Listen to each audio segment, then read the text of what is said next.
Welcome, everybody. Welcome to another edition, episode 73 of Heart of the City, man. We've been chugging along, 73 episodes in the books. Can't believe it's been that long, but we are still here. Me and my partner, my big bro, Mr. Coach Ed Gladney, man. And you know what it is, man. How you doing, Coach, man? What's good with you? How you feeling today? Um, Physically, I'm getting there. I'm all right. I'm grinding. That's all I can do. So, and I appreciate you. But we'll talk about the big news or the news that I just got a little bit. Yeah, But how are you? How are you? I'm good, man. I'm good, maintaining, man. Ready to get into this Heart of the City, man. We got big news, man, for Heart of the City tonight. Big time show we got lined up for y'all tonight. Knicks, of course, winning game one. Rangers winning game one. Rangers in action tonight. We got the Yankees in action. Mets in action. Of course, NFL news is continuous at this time of the year. So we'll touch on that, man. But we got breaking news, man. Breaking news. Heart of the City, man. It doesn't happen too much here on a Tuesday night, man. But we got some breaking news tonight. Big news out the NBA, and that is Mitchell Robinson. Mitchell Robinson reportedly going to be out 6 to 8 weeks. I think they're saying he's going to be reevaluated in 6 to 8 weeks. So big loss for the Knicks, man. Big time loss for the Knicks, man. Mitchell Robinson, what he does on the defensive end changes the game, changes the way teams attack the Knicks, man. Of course, man, with his length and size, pause, being able to protect the rim, being able to, push some of the bigger guys out of the paint. So of course, on the offensive and defensive rebound, he's a beast as well in those categories, man. So big time blow for the New York Knicks, man, as they look to go into tomorrow and take a 2-0 series lead against the Pacers, man. But I'm gonna turn it over to Coach, our resident Knicks fan, man. How you feeling about this, man? What's your initial thoughts on this Mitchell Robinson news? It's bullshit. Excuse my language, everyone. First of all, hold up before I dive into your school, sis. Love and appreciate you. Make sure you hit me up later on. All right, we got to talk. All right, but yo, I just got the notification right before we live, man. Right before we went live, and for everyone who was talking that BS about Joel Embiid shouldn't have been suspended or all that other and all that BS. Bottom line, this is a cause and effect. This is the cause and effect. This is why, because that's a dirty play. You are purposefully hurting another player, not during the course of action. That's the reason why. And for the league not to, it's not a flagrant two, or you're not going to suspend them, is bull. It's bull. Because now what you're doing is you're actually telling other players in the league actions like that are acceptable, or at least for superstars. That's BS. And for anyone say I'm upset because it's a Nick. No, I'm also upset about the Jamal Murray BS too. That was egregious. Right What is this league doing? You talk about you're protecting players and all this and that, and load management, and everybody does all this and that, but yet and still you have quote unquote superstars who are they're really trying to hurt other players. Because back in the day, this leads up to, for those of you who don't know, do the research, go look up the Houston Rockets and the LA Lakers. Rudy Tomjanovich went out there to help out a teammate and got cold copped on. Dude just popped him. And that's what this is what the league is standing for. Adam Silver, this is what you're standing for. And during the playoffs, you got a superstar who's pulling on. This ain't football. You're pulling another player by the leg. And yes, it was his hurt leg, but whatever. But you're pulling him down to the ground. And then Jamal Murray throwing stuff onto the court, trying to impact Cat. And Lauren, what happens if his own teammate had stepped on it? Yeah. I have issues with this, man. Big time, I have issues with this. And then to get this and see this, but yet and still, the league doesn't want to suspend their superstars. You got people like Charles Barkley and all these guys are saying, "Oh no, you shouldn't suspend them." That's people want to see their players and want to see the superstars. Really? Well, I'll tell you what. I don't. If this is what the NBA is going to be, I'm going to be honest. I ain't going to watch. I'll watch college basketball, high school basketball. I won't watch the NBA if this is what you're telling me is the product because you want to keep your superstars on the court. Go ahead, bro. You got it, man. Yeah. Nah, I understand, man, and it's right to be upset, man. There was some questionable calls in that game. Of course, with the the screen, then the kickball call, which was admittedly a bad call. Bad call, so yes. Now, it is a problem. Officiating is a problem in all sports, the way I see it. Particularly in the sports that we cover, which is basketball and football. Primarily. So, I mean, yeah, it's an issue, man. It's an issue, man. But more importantly, man, your big guy's down. Your big guy's down. He's hurt, man, and you guys got to deal with that, man. Let me shout out to the chat real quick, man. Yeah. Don't want to be rude, man. What's good with you next shift, man? What's up, man? Appreciate you stopping by, man. Nemar, what's good with you, bro? What up, man? Peace, man. I'd love to hear you Knick fans. How y'all feel about this Mitchell Robinson news here? Y'all comment in the chat for me.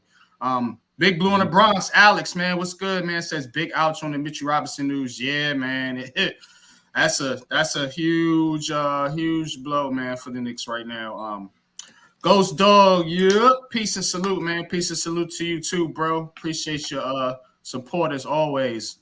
Of course, man. My sis Scooby, man. Appreciate you, sis, man. Thanks for tapping in, man. Mm-hmm.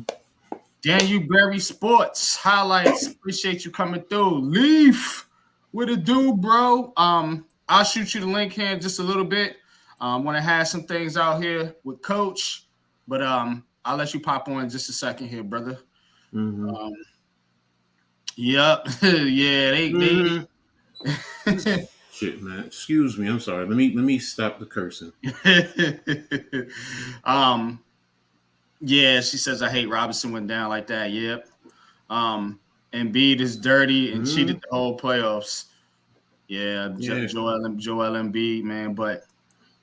This changes things, man. And this is not something to just brush to the side here, So again, with the matchup, as I talked about in my preview with Miles Turner and Pascal Siakam.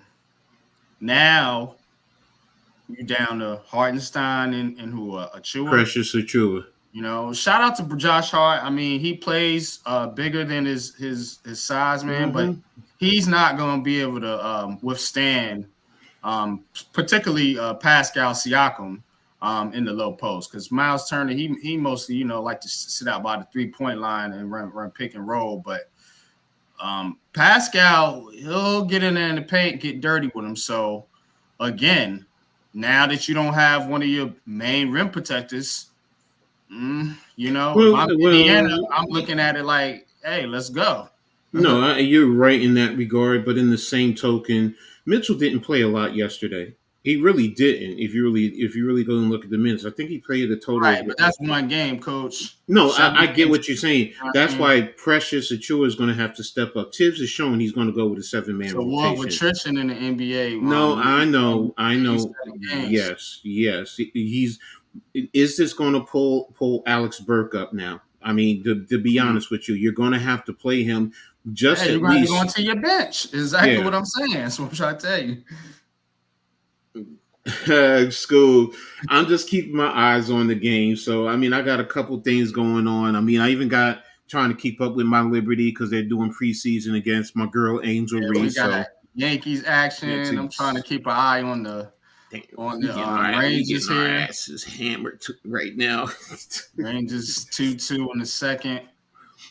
But yeah, man. Yeah, no, but no, I mean, yes, Tibbs is going to have to go to his bench. That's a given. I mean, he's probably going to have to go even deeper. Is probably getting Shake Milton involved too a little bit. Mm-hmm. Just to mix it up. OG is even though OG can play the four, sometimes you're going to have to give him that rest now. So I mean, there's so many different things. I mean, he went four guards yesterday. So I mean, he'll mix it up in that regard. But with Mitchell down, you're still going to need probably that eighth guy somewhere. Even if you try to steal 5, 7, 8 minutes in each of these games, somewhere along the line, yeah, because you Mm-hmm. can't have the starters playing 40 plus minutes a game. It's not Right, going to last. It's just right. not going to last. And that's the whole thing right there.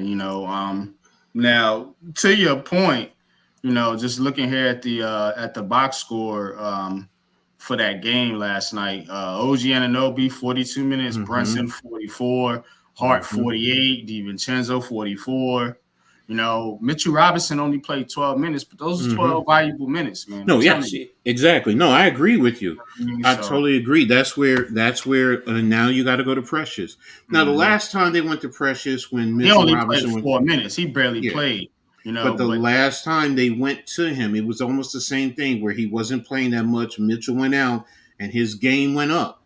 So mhm, he does bring you a different. Now he brings you scoring, but more he's scoring. physical. Yeah. Yeah, so he changes the dynamic defensively for Indiana in that regard. But on the defensive end, yeah, that's where you lose because Mitchell, gets you more blocks than Achul get you and more Mhm. offensive rebounds. But Yeah. Mitchell will get. I mean, Precious will get in there and he'll do what he needs to do. So, um, Mhm. but yes, it changes the whole dynamics of what you're going to do. Another big, strong body that you can throw out there. But to Indiana's point, Indiana spreads the floor. So Mitchell, that's why he didn't play a lot yesterday in terms Mhm. of because Indiana's going to spread the floor, and you have Miles Turner who likes to shoot Mhm. the threes. Agree. Yep. So pick and pop, he spread, and that's not to Mitchell's. Tudo, what's good with Yes, you, so Tudo? Tudo, thank you for keeping up with the links, man. We appreciate it. So, I mean, in that regard, we have to see how it goes. My biggest thing, though, again, it's not even about the series. Let me preface that. It's about from Mhm. last series when people were saying Joel Embiid should not have been suspended or kicked out of that game. This is why you don't know what's going to happen in the long run. Same Mhm. thing with Jamal Murray throwing stuff on the court where guys could have stepped and hurt themselves. What type of message are you sending throughout your whole league? That's Right. my whole point. The players play whatever that's part of the game. That really is. But what are you sending in message wise to the players? That dirty play like this is allowed, or just superstars are permitted to do that? Where if you're not a superstar, you're going to look at getting kicked out. I mean, I mean, what about the integrity of the league? You just kicked out old boy for gambling and Mhm. banned him. And you said Mhm. because of the integrity of the league. Well, this is also another factor of protecting the integrity of the Mhm. league, in my opinion. So, but go ahead, Leaf. What's up, man? Welcome to the show, man. Appreciate you. Appreciate y'all. I wanted to talk more on that point, Coach. About that thing. You absolutely right. Joel Embiid, he got away with a stabbing right in the middle of Times Mm-hmm. Square. He got away with Mhm. a brutal stabbing right in the middle of Times Square. But I will say this: the officials that are under Adam Silver are not the officials that were under David Stern. Okay. Now y'all both been around long enough to Mm-hmm. know Mm-hmm. that if Yeah. David Stern was running this ship, bruh, this shit would have been a whole lot different. So the thing is that we have to understand when the blind is leading the blind, and don't nobody know what to do, and that's what's going on here. To Adam Silver's credit, he knows what to do as far as business, but as far as the game goes, that's David Stern shit. David Stern knew Mhm. what to do as far as the game. We knew Mm-hmm. what to do as far as the game. It's one of the reasons, bro, why a lot of people don't believe it, but he got pushed out back in 2014 because he wanted to move on differently with the game. And since from 2014 going on to all the way now, that's why you had that soft shit. That's one of the reasons why the Golden State Warriors made 5 straight finals under right under David Stern. But I ain't gonna get into all of that. The point is, when you have league officials that's following the league front office or somebody that don't know what they doing, then you're gonna get somebody that don't know what they doing. You know what I'm saying? So you're gonna get results like this. So that's on that front. About the injury, it is unfortunate. But the officiating overall in this playoffs has Yeah. has has been catered a lot to the style of play of the Minnesota Timberwolves and the New York Knicks, because they've been allowed to play this way, bro. I guarantee you, if one of these teams was playing a prime Golden State Warriors team when they had Steph and Clay, they'd be foul trouble instantly, and we all know it. Because the thing is, they was trying to push the Golden State Warriors in the conference finals and in the finals all the time. It's all about how the game is officiated. But now that it's back to being officiated a little bit how it was in that 90s and in the early 2000s period, bro, we in love with it, because we saw arguably the greatest defense that we've seen in a long time in the Minnesota Timberwolves with Man. with J Mac, with Anthony Edwards, Rudy, who wasn't even there, and the defending They championship did a Denver number on Nuggets, the Nuggets, and man. the championship defending championship Denver Nuggets got almost 30 balled in their own home building. This shit is over with. If the Nuggets come back from this, man, they might as well win the whole damn thing. So But realistically, let's swing it back to the Knicks though, real quick. How does this change this series? I really want to get into that, man, because my initial thought was Knicks in 7. That was my prediction. How does this change things for you guys? I mean, like, talk to me. I don't. Well, I wanted to speak on it. I don't think it does. I think the Indiana Pacers, even the officiating in last night's game, that shit, like 3 calls was under review. Three of the last 4 calls was under review in the fourth quarter. I mean, don't get me wrong. I think Tyrese Halliburton turned the ball over a bit, but the game can't be decided off a screen, where it clearly was like it was a lot of calls in that game. It was a lot of calls in both Knicks series, man. That was questionable, man. Like, it is what it is. It seems like the officiating it's basically the blind leading the blind, especially when it comes to these Knicks series. No pun intended, but it seemed like, all right, yo, we don't know what to do. Now we back in Madison Square Garden for the playoffs anymore. And See, I understand. I have an issue when people say the Knicks, because you said it initially when you said Minnesota. If you're saying the teams that are physical, because that's Miami, that's Philadelphia, that's Boston, that's the Knicks, that's Minnesota. But when you single out the Knicks, then that's where I have an issue. Now, if you want to say it's geared towards teams that are being more physical, I agree with you. But when you make a statement that it's, the Knicks, yeah, are there situations that, the Knicks highlighted it, but Philadelphia was just as physical with the Knicks as the Knicks were with them. Miami was physical in their series with Boston. So it was, wait a minute, was it Boston? Yeah, it was Boston. Sorry. You can't say it's or geared towards just the Knicks. That's No. my only. I'm not just. My thing is not to just point to that. My thing is like, okay, yo, we know what's going on. Like, all right, like, but the thing is, any Knicks team that you could think of, bro, wasn't like a finesse Knicks team.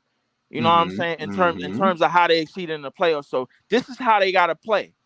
When you think of the Knicks, now we thinking of the Knicks of like a top defensive team. They playing a little bit physical. You got to think about you thinking of them how you thinking of them in the 90s, because a lot of people don't remember how they was in the 70s. So the thing is, this is how a Knicks team should play, and this is how a Knicks team should be played. So the thing is, now that and no point intended at all, man. And this is just me paraphrasing. This is what I think. I think that the league is seeing this. The league is seeing how that this style of Knicks play, where they gritty on defense and going after the rebounds and all of this stuff. They're doing that, and they're allowing that to be free flowing. We never, like the Minnesota team. Minnesota don't have a history of being physical, Yes, they do. My Yes, they do. Go back to Kevin Garnett and Stephon Marbury and them. Yes, they do. When Kevin Garnett came out and they were a physical team.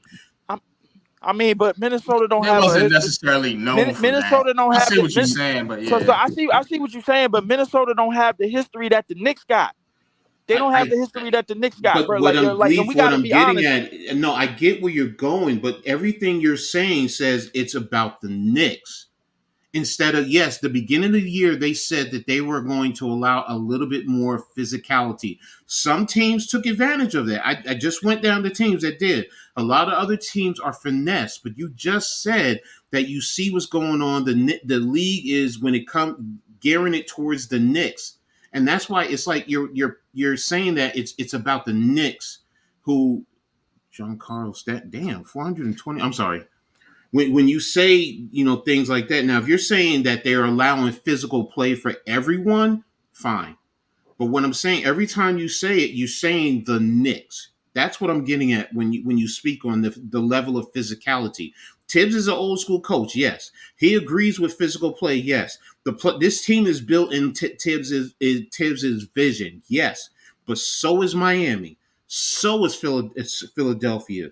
So is, or Boston is a little bit more finesse nowadays. I'm sorry, let me back off of that.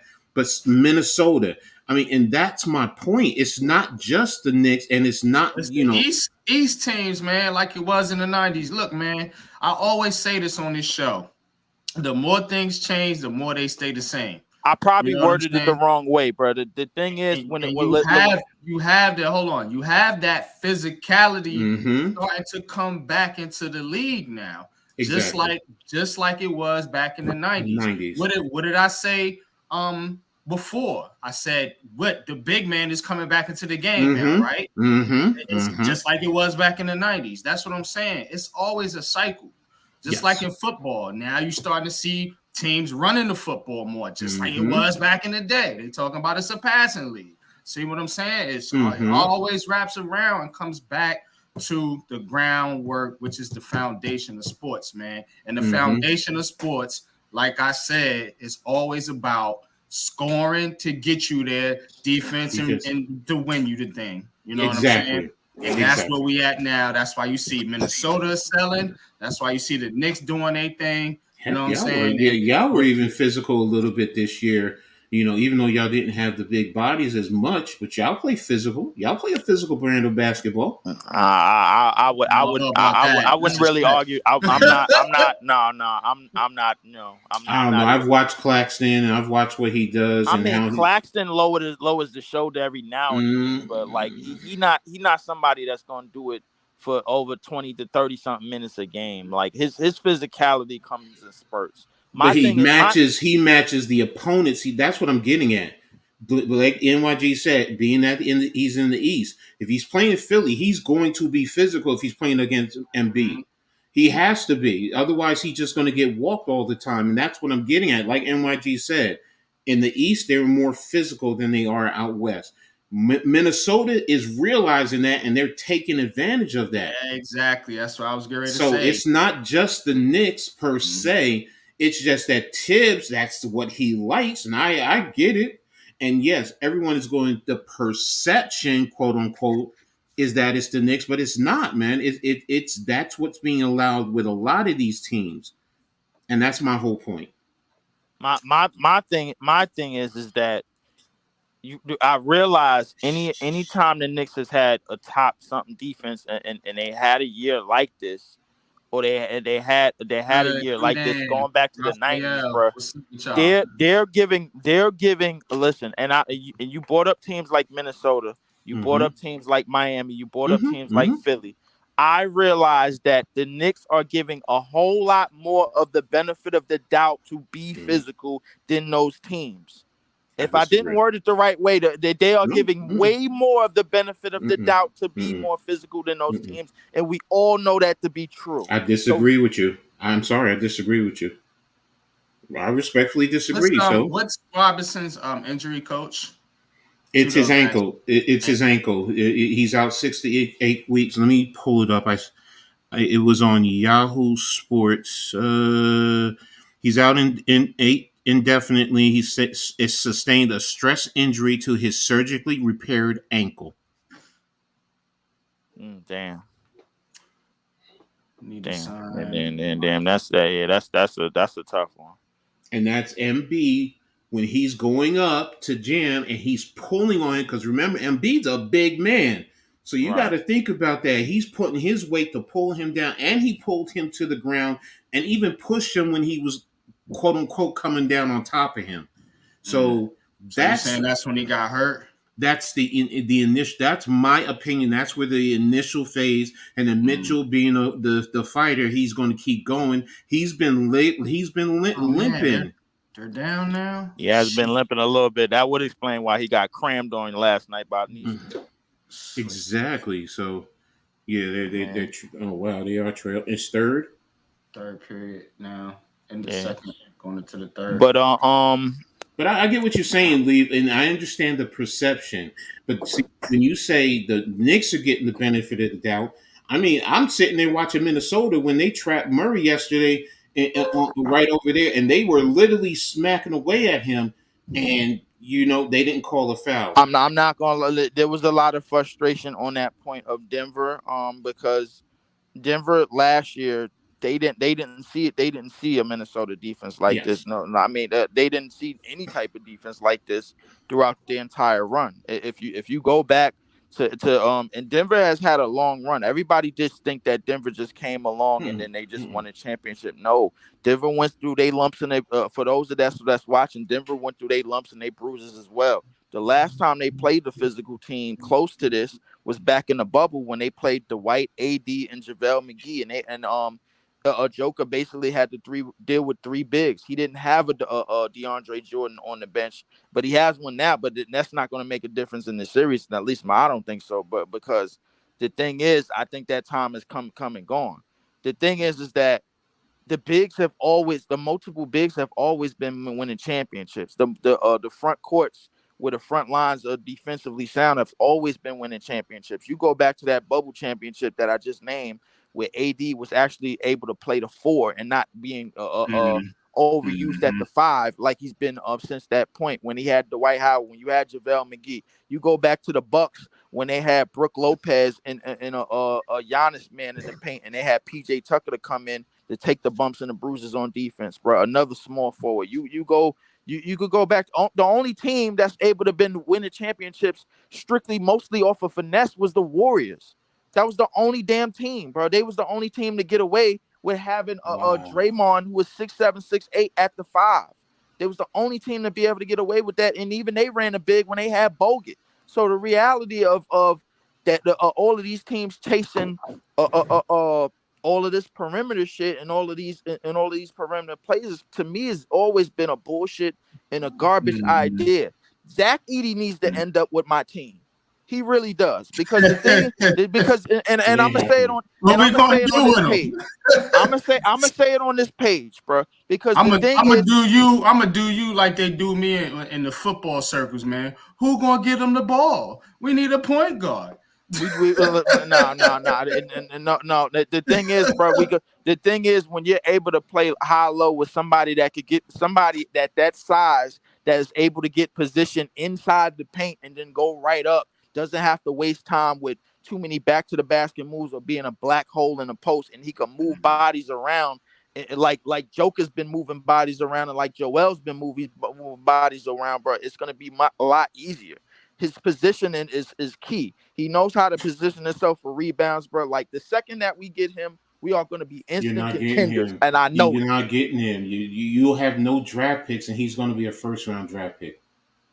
He's a first-round draft pick. He's gonna be going between 20 and 30. I don't think he's a lottery pick.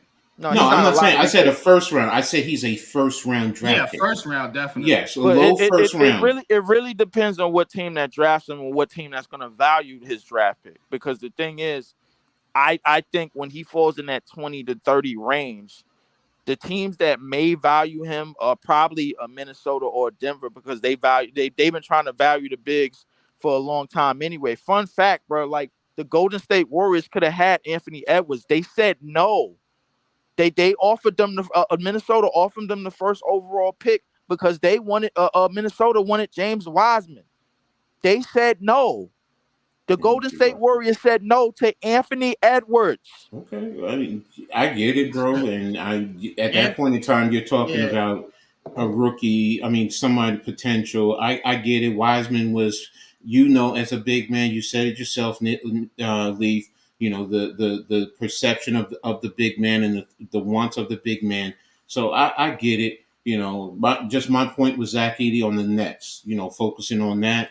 Y'all just don't have the draft pick now. If y'all could trade for a draft pick, that's what we're then gonna do. but who are you going to give up to get him?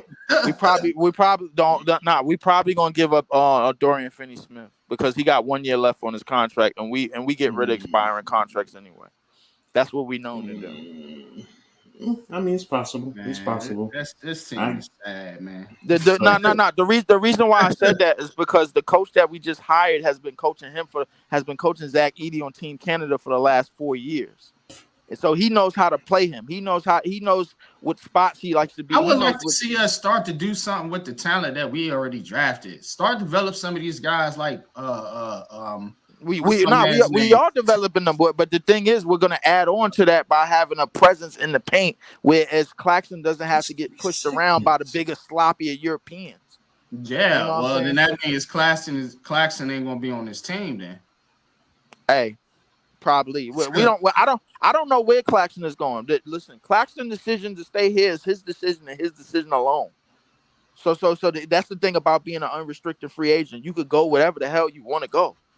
So the thing about it is, like, we're saying, like, we're getting a whole bunch of news and a whole bunch of this, that, and the third from Nets of Law talking about they're going to value Claxton when you didn't even value him the whole season when when you knew he was an upcoming free agent. And this is one of the seasons where he should have been a guy that should have been shooting for first for all defensive team, and I would have probably allowed us to spend more money on him because anytime you make an all defensive team, you're going to get an incentive in your contract, and that's going to add to bonuses and shit like that. The fact of the matter is, bro, like, Clowney is showing that defensively, bro, he can show signs of being close to where Claxton is defensively, and he's already better offensively. And that's my point, because you were saying add another big. That's why I'm like, what about the guys we got? What about Noah Clowney? What about Day'Ron Sharpe?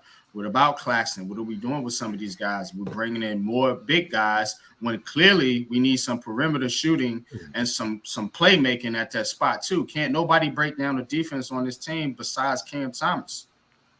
Well, I put it to you this way, bro. It seemed like that's why I'm looking at it. I mean, yeah, that's why I'm looking at. But the thing is, point guards don't grow on trees, man. So the thing is, they don't. Cam Thomas.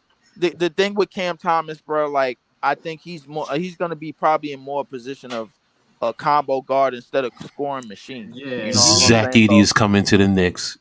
Zach Edey is coming to the Knicks. He's not coming to the Knicks, bro. Stop it, please.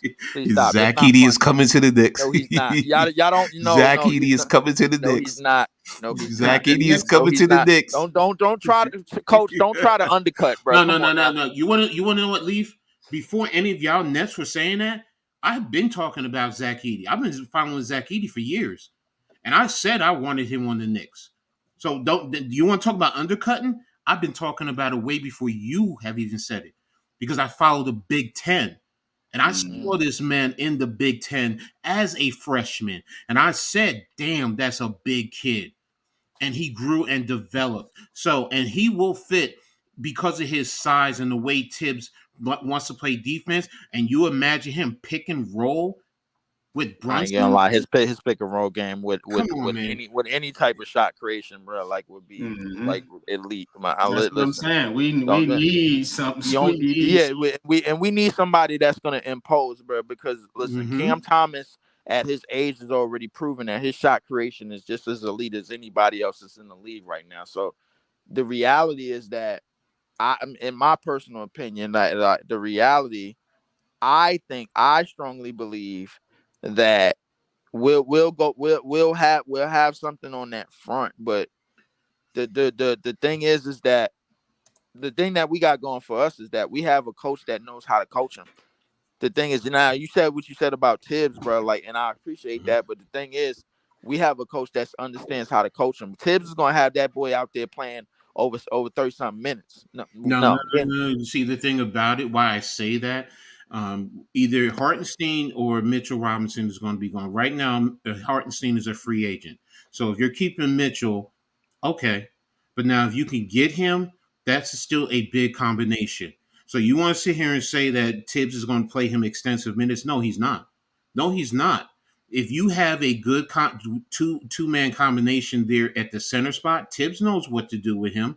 Now, Mitchell will be better on the defensive end than Zach Edey, but at 7'4", 300 pounds, with a great back to a basket, has a great touch in the offensive game. He knows how to set picks. He knows how to move. It's just that his lateral quickness on the defensive end is his liability. So, conversely, if you have him on the offensive end, there it is. You work the two together. They're not going to use up a lot of minutes. Tibbs is not going to do that.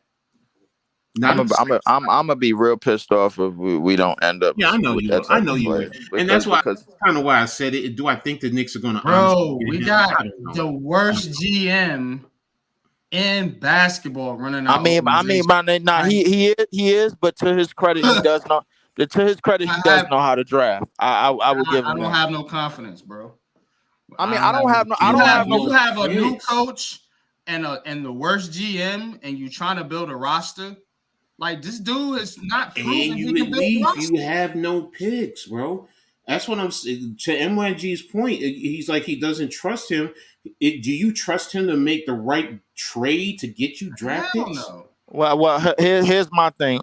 Listen, all I know is right after we hired Fernandez, a roster with 3 Hall of Famers. No, right. Look. All I know is this. Right after we signed Fernandez, after the season.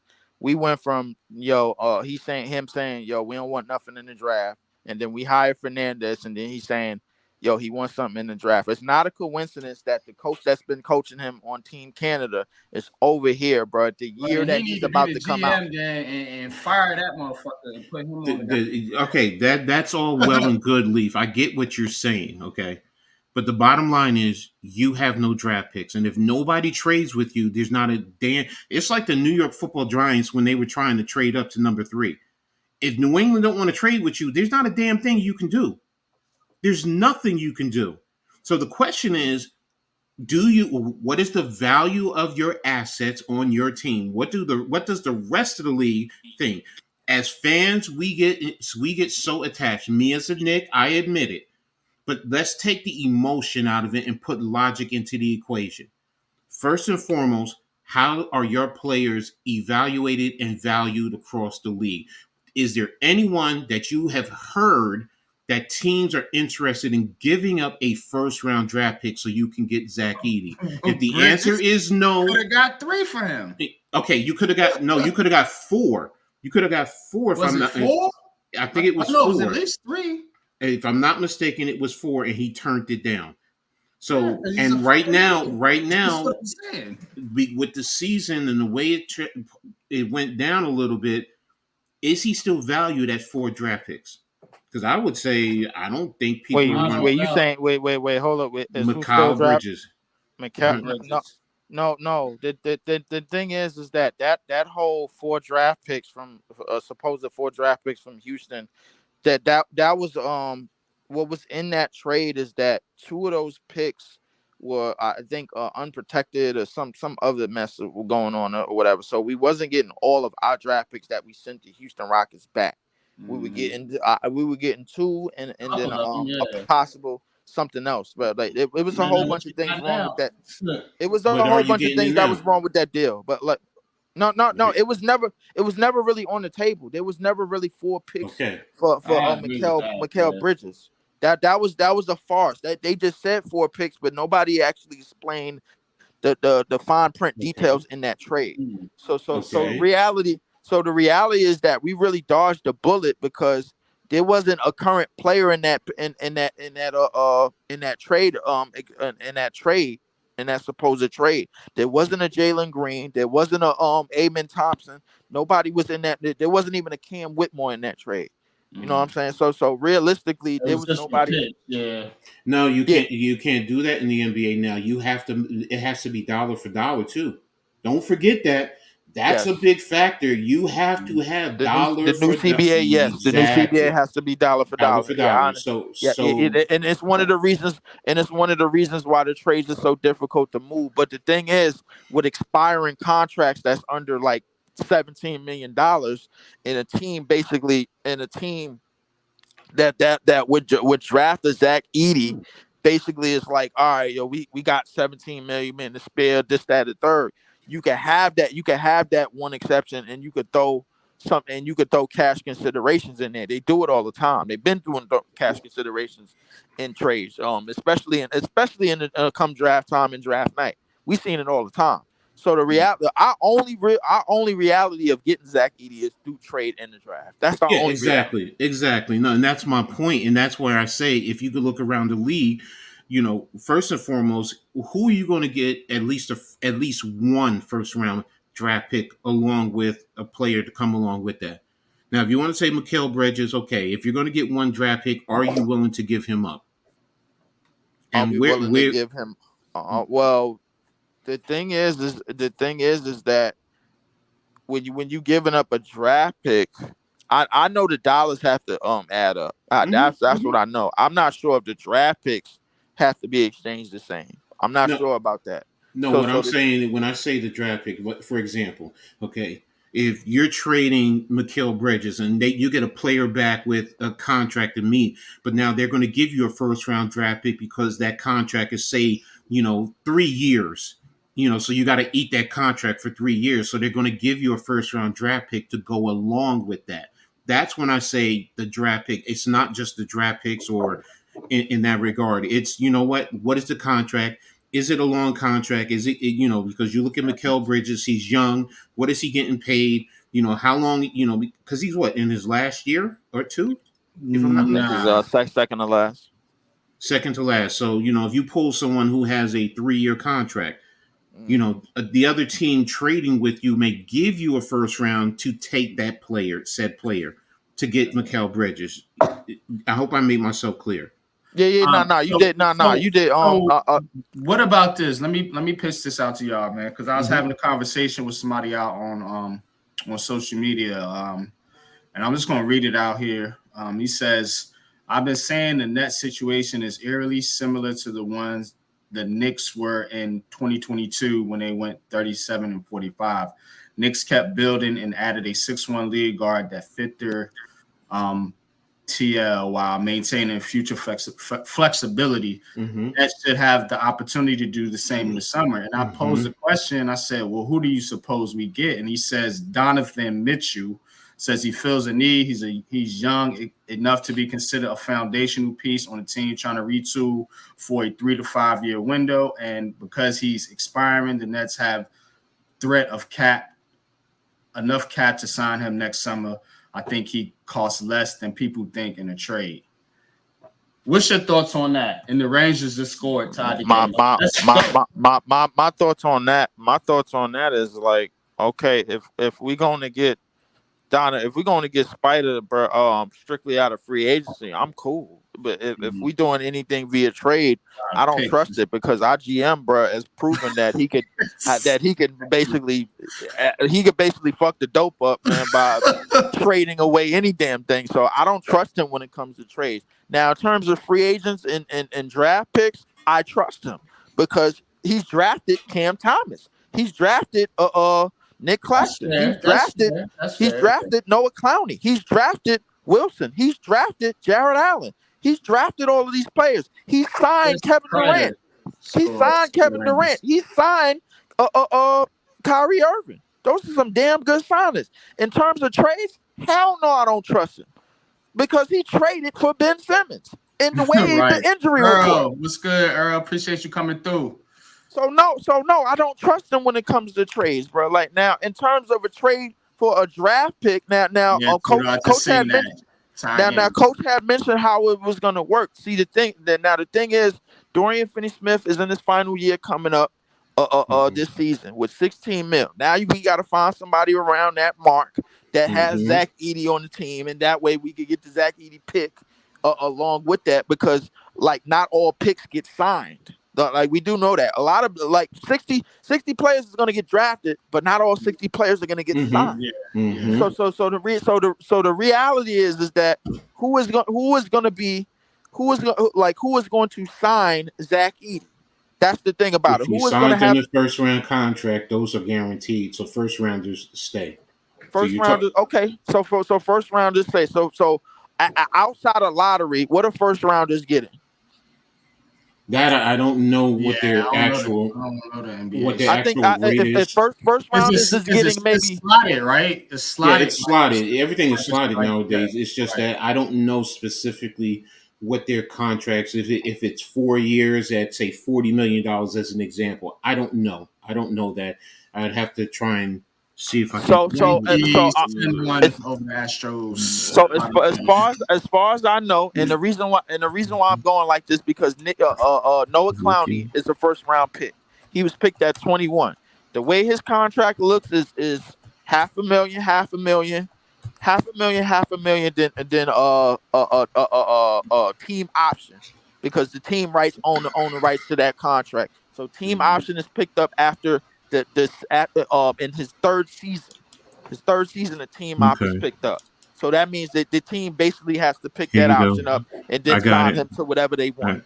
I got it right here. So, for an example, pick number 1, this is for the 2023-2024 rookie salary scale. Pick number 1 is first year is $10,133,900. Year 2 is $10,648,000. Year 3 is $11,147,000. And now, if I'm going to go down to pick number 30, which is the last one, it's year 1 is $2,011,000. What's good with you? $100. Year 2 is $2,111,600. Year 3 is $2,212,400 or whatever. Right. But you understand where I'm going. So at 30, you're roughly around $6-7 million. So the basically the first 3 years for any first round pick is basically solidified with money. Yeah, and then the fourth year option percentage increase over the third year. So they give a breakdown. For the pick number 1, it's 26.1% over the third year. And then the qualifying offer goes into the fifth year. It's a percentage increase over the fourth year, which is 40%. So it increases as the years go on. And then at the bottom end, it's 80. Year 4 is 80.5% over year 3. And then over year 4, it's 60%. So, they do make some money, but it's, it's not like, at the bottom end, it's not like they're making $10 million. They're probably making close to maybe $5 million when you really break it down. No, actually 80%. So the way our trade would have to work, based on where Zach Edey is projected to get picked in between the 20s and 30s of the late first round. It would have to be like just verbatim. Dorian Finney-Smith, who's getting like $16 million in his last year, for somebody that's probably getting maybe 14, 13 million or something like that, and then the Zach Edey pick obviously in the draft, can because get him Okay, Coach, so are you streaming the game tomorrow? I know Alex asked me, and Man Cave also asked me, so I'm probably going to be doing streaming with one of those guys. I need to start doing some WNBA games myself. The NBA playoffs is trash. I ain't gonna lie to you. Yeah, Jacob. I have that in Coach's Corner too. So let's man. Let's The Rangers winning right now? Rangers are 3-3. No, it's 3-3. So the Islanders is out. Yeah, Islanders are done. Islanders are done. Rangers are still in it. Which brings me to my next topic of discussion here. Is it 94 all over again? Rangers, man. Knicks, 94. We all know what happened. Rangers went to the championship, took home the chip. Knicks went to the championship and choked. So, is this a repeat of who was it been 30 years ago?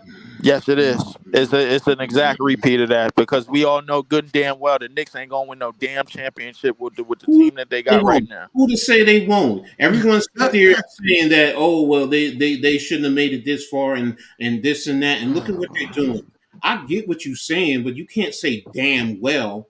You think you think, No, but it's not a no, damn well no, because coach. it's played on. Look, I'm telling you from experience from a coach who's coached a team that everyone said you shouldn't win, and I won a championship over the number one team at the minor league semi-pro football level, and I won a championship with the 30th ranked team. So kill me with that, you damn well. It's you play to win the game. You win You it on play the to court. win the game. They So do can play. they Yeah, win it? Can they you win it? do play to Yes. win the game. But how long? How long are I the need New to get York that Knicks? drop. And I'm being and I gotta be honorable here. How long are the New York Knicks gonna get away with Josh Hart at the 4? How long are they gonna get away with playing this hustle small ball lineup? And when they run into a team that know how to counter react to shit, a la Minnesota, bro, then we're gonna see. Then we're gonna see what And the. I Then we're heard the gonna see what the shit same is really thing. like. How I long? heard the How long are they same gonna get thing. away with that? Then How we long? hear How the long? same thing. What what Then what we hear what the what's gonna same thing happen? earlier What's in gonna the happen season. when Mitchell Robinson is needed, bro, and they don't have him? What's gonna happen then? I And tell I you what's gonna heard happen. the same Doom. thing. I heard the same thing early in the year. I How heard is it he going all to play? before. And I was one who said I can't see Josh Hart playing the 4, and I was wrong. And that was, am I correct, NYG? Didn't I say that Mm-hmm. early in the year? Yep. And it proved me wrong. And he consistently, game after game after game after game, plays however many minutes, and it blows my mind. So yes, they have said to me, shown me that from time after time, these guys go out there play with a lot of grit, determination, and heart. So can the Knicks, if they continue, it is possible. Now, if you want to say what's the percentages that you're going to give it, coach? Okay, I'll say maybe 30 to 40%. I'll be honest and be and not be a homer with that. But to sit here and say, "Damn well, it's not going to happen," no, that's a lie. I Listen, want to know. I just want to I'm not. know I'm not. I'm not going. I'm not going to do this anymore, bro. Like, listen, how. and Look, I'm gonna make my voice be heard on here. I guarantee you, the New York Knicks is not winning the championship. How about Okay, that? I okay, guarantee Charles Barkley. every last one of you Okay, fluent Charles Barkley. tangerines, y'all Okay, ain't gonna no, win a you didn't say it right. You championship. didn't say it right. You didn't say it right. I guarantee you got to get that right now. Come on, Lee. Come on, get it to I me now. guarantee the No, no, New no, York that's not Knicks how is he not says gonna win it. a It's championship. guaranteed. You got to get that country accent with it. Come on, Lee. I know you're New York City, but give me a little country with it, bro. Come on. Come on. He's from New York I'm City, not giving boss. no country with it, bro. I'm saying it how I'm saying it. I You know how you guarantee do all of around here in y'all the Yo, Mississippi. New York Lee. Knicks Yo, is Lee. not winning no Yo, Lee. championship. Lee, bro, on the real, I From New love York you, City, bro. I boss. love this. I love this. This is great, man.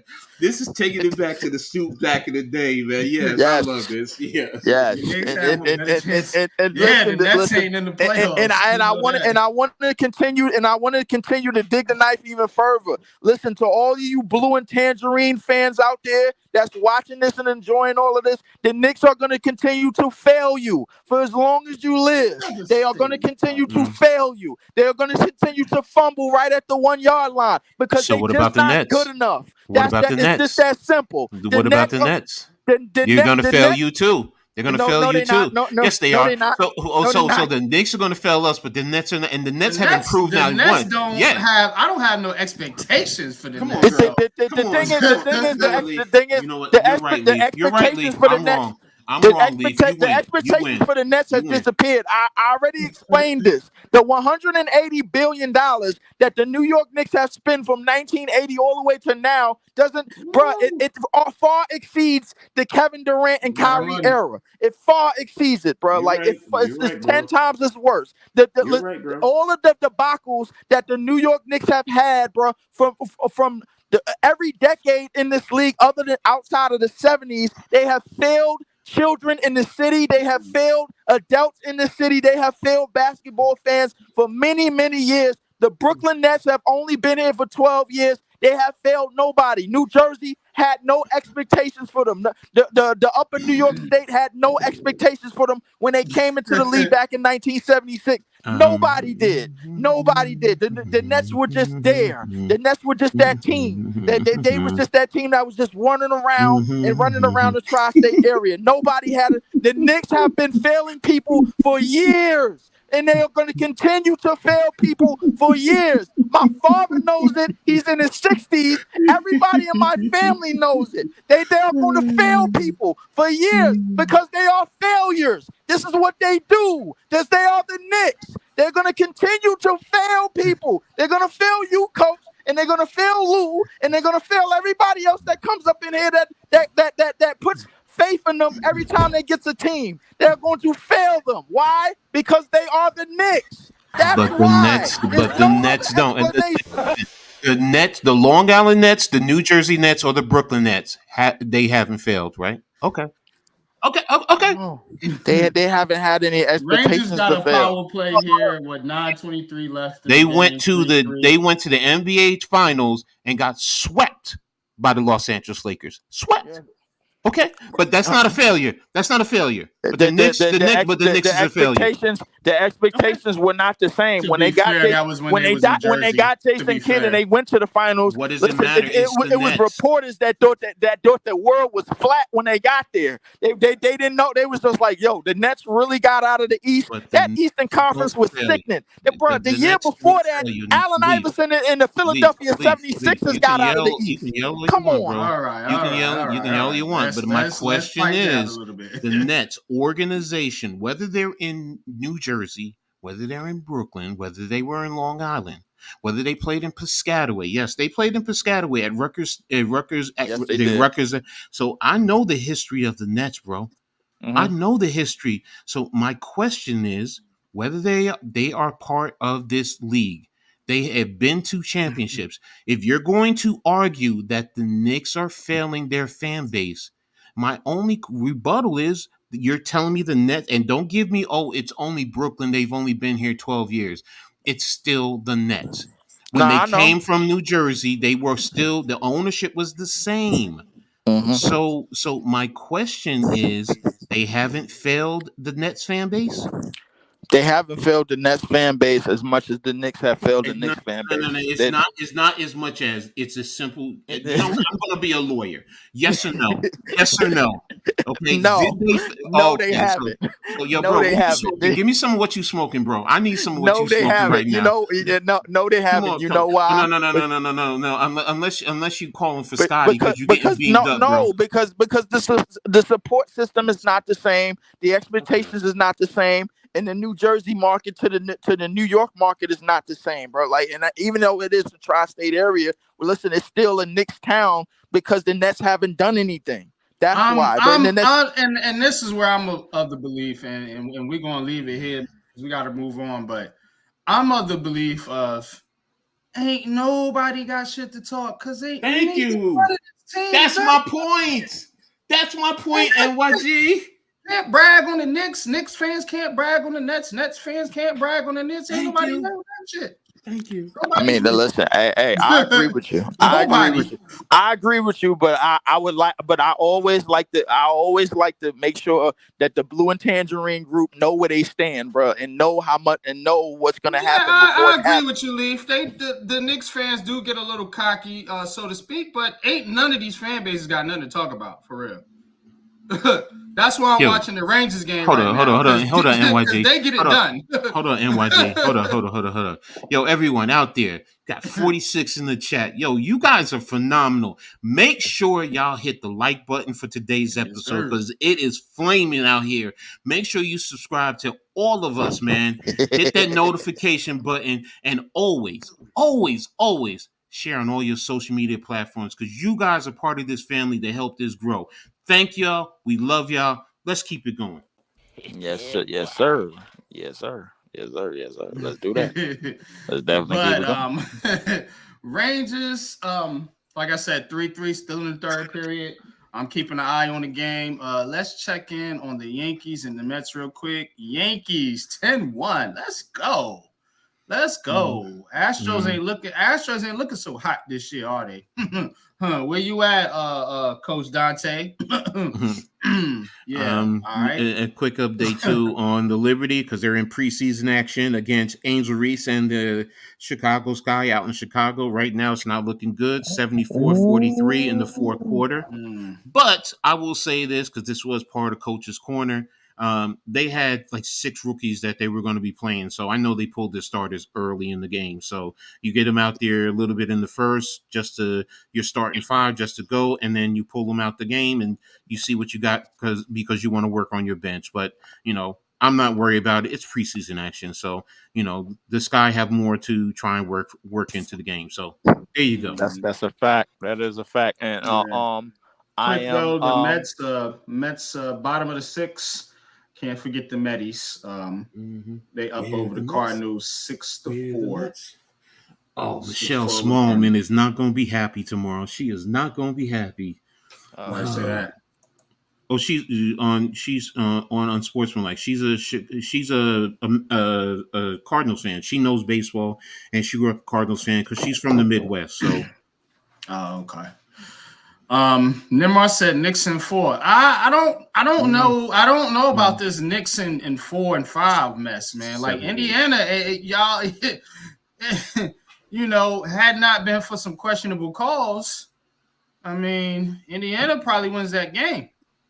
I ain't gonna lie, because that fast break dunk that Obi did it through the legs fast break. He did it. That was sick. He did it before. I'm not gonna say he did it before. I ain't gonna lie. I was like, off whoa, the steal, homie trying to show off. I thought it was a windmill. I had to blink for a minute. I was like, yo, did he just do it through the legs? No, he's always done that. Even when he was with the Knicks, he always does that. Yeah, he did do that before. But somehow that dunk felt a little bit different. I was like, it's the same. Shit. It's the same dunk. It's the same dunk, man. You can go back and pull up Knicks film, and you'll see the same thing. Put a little off on it.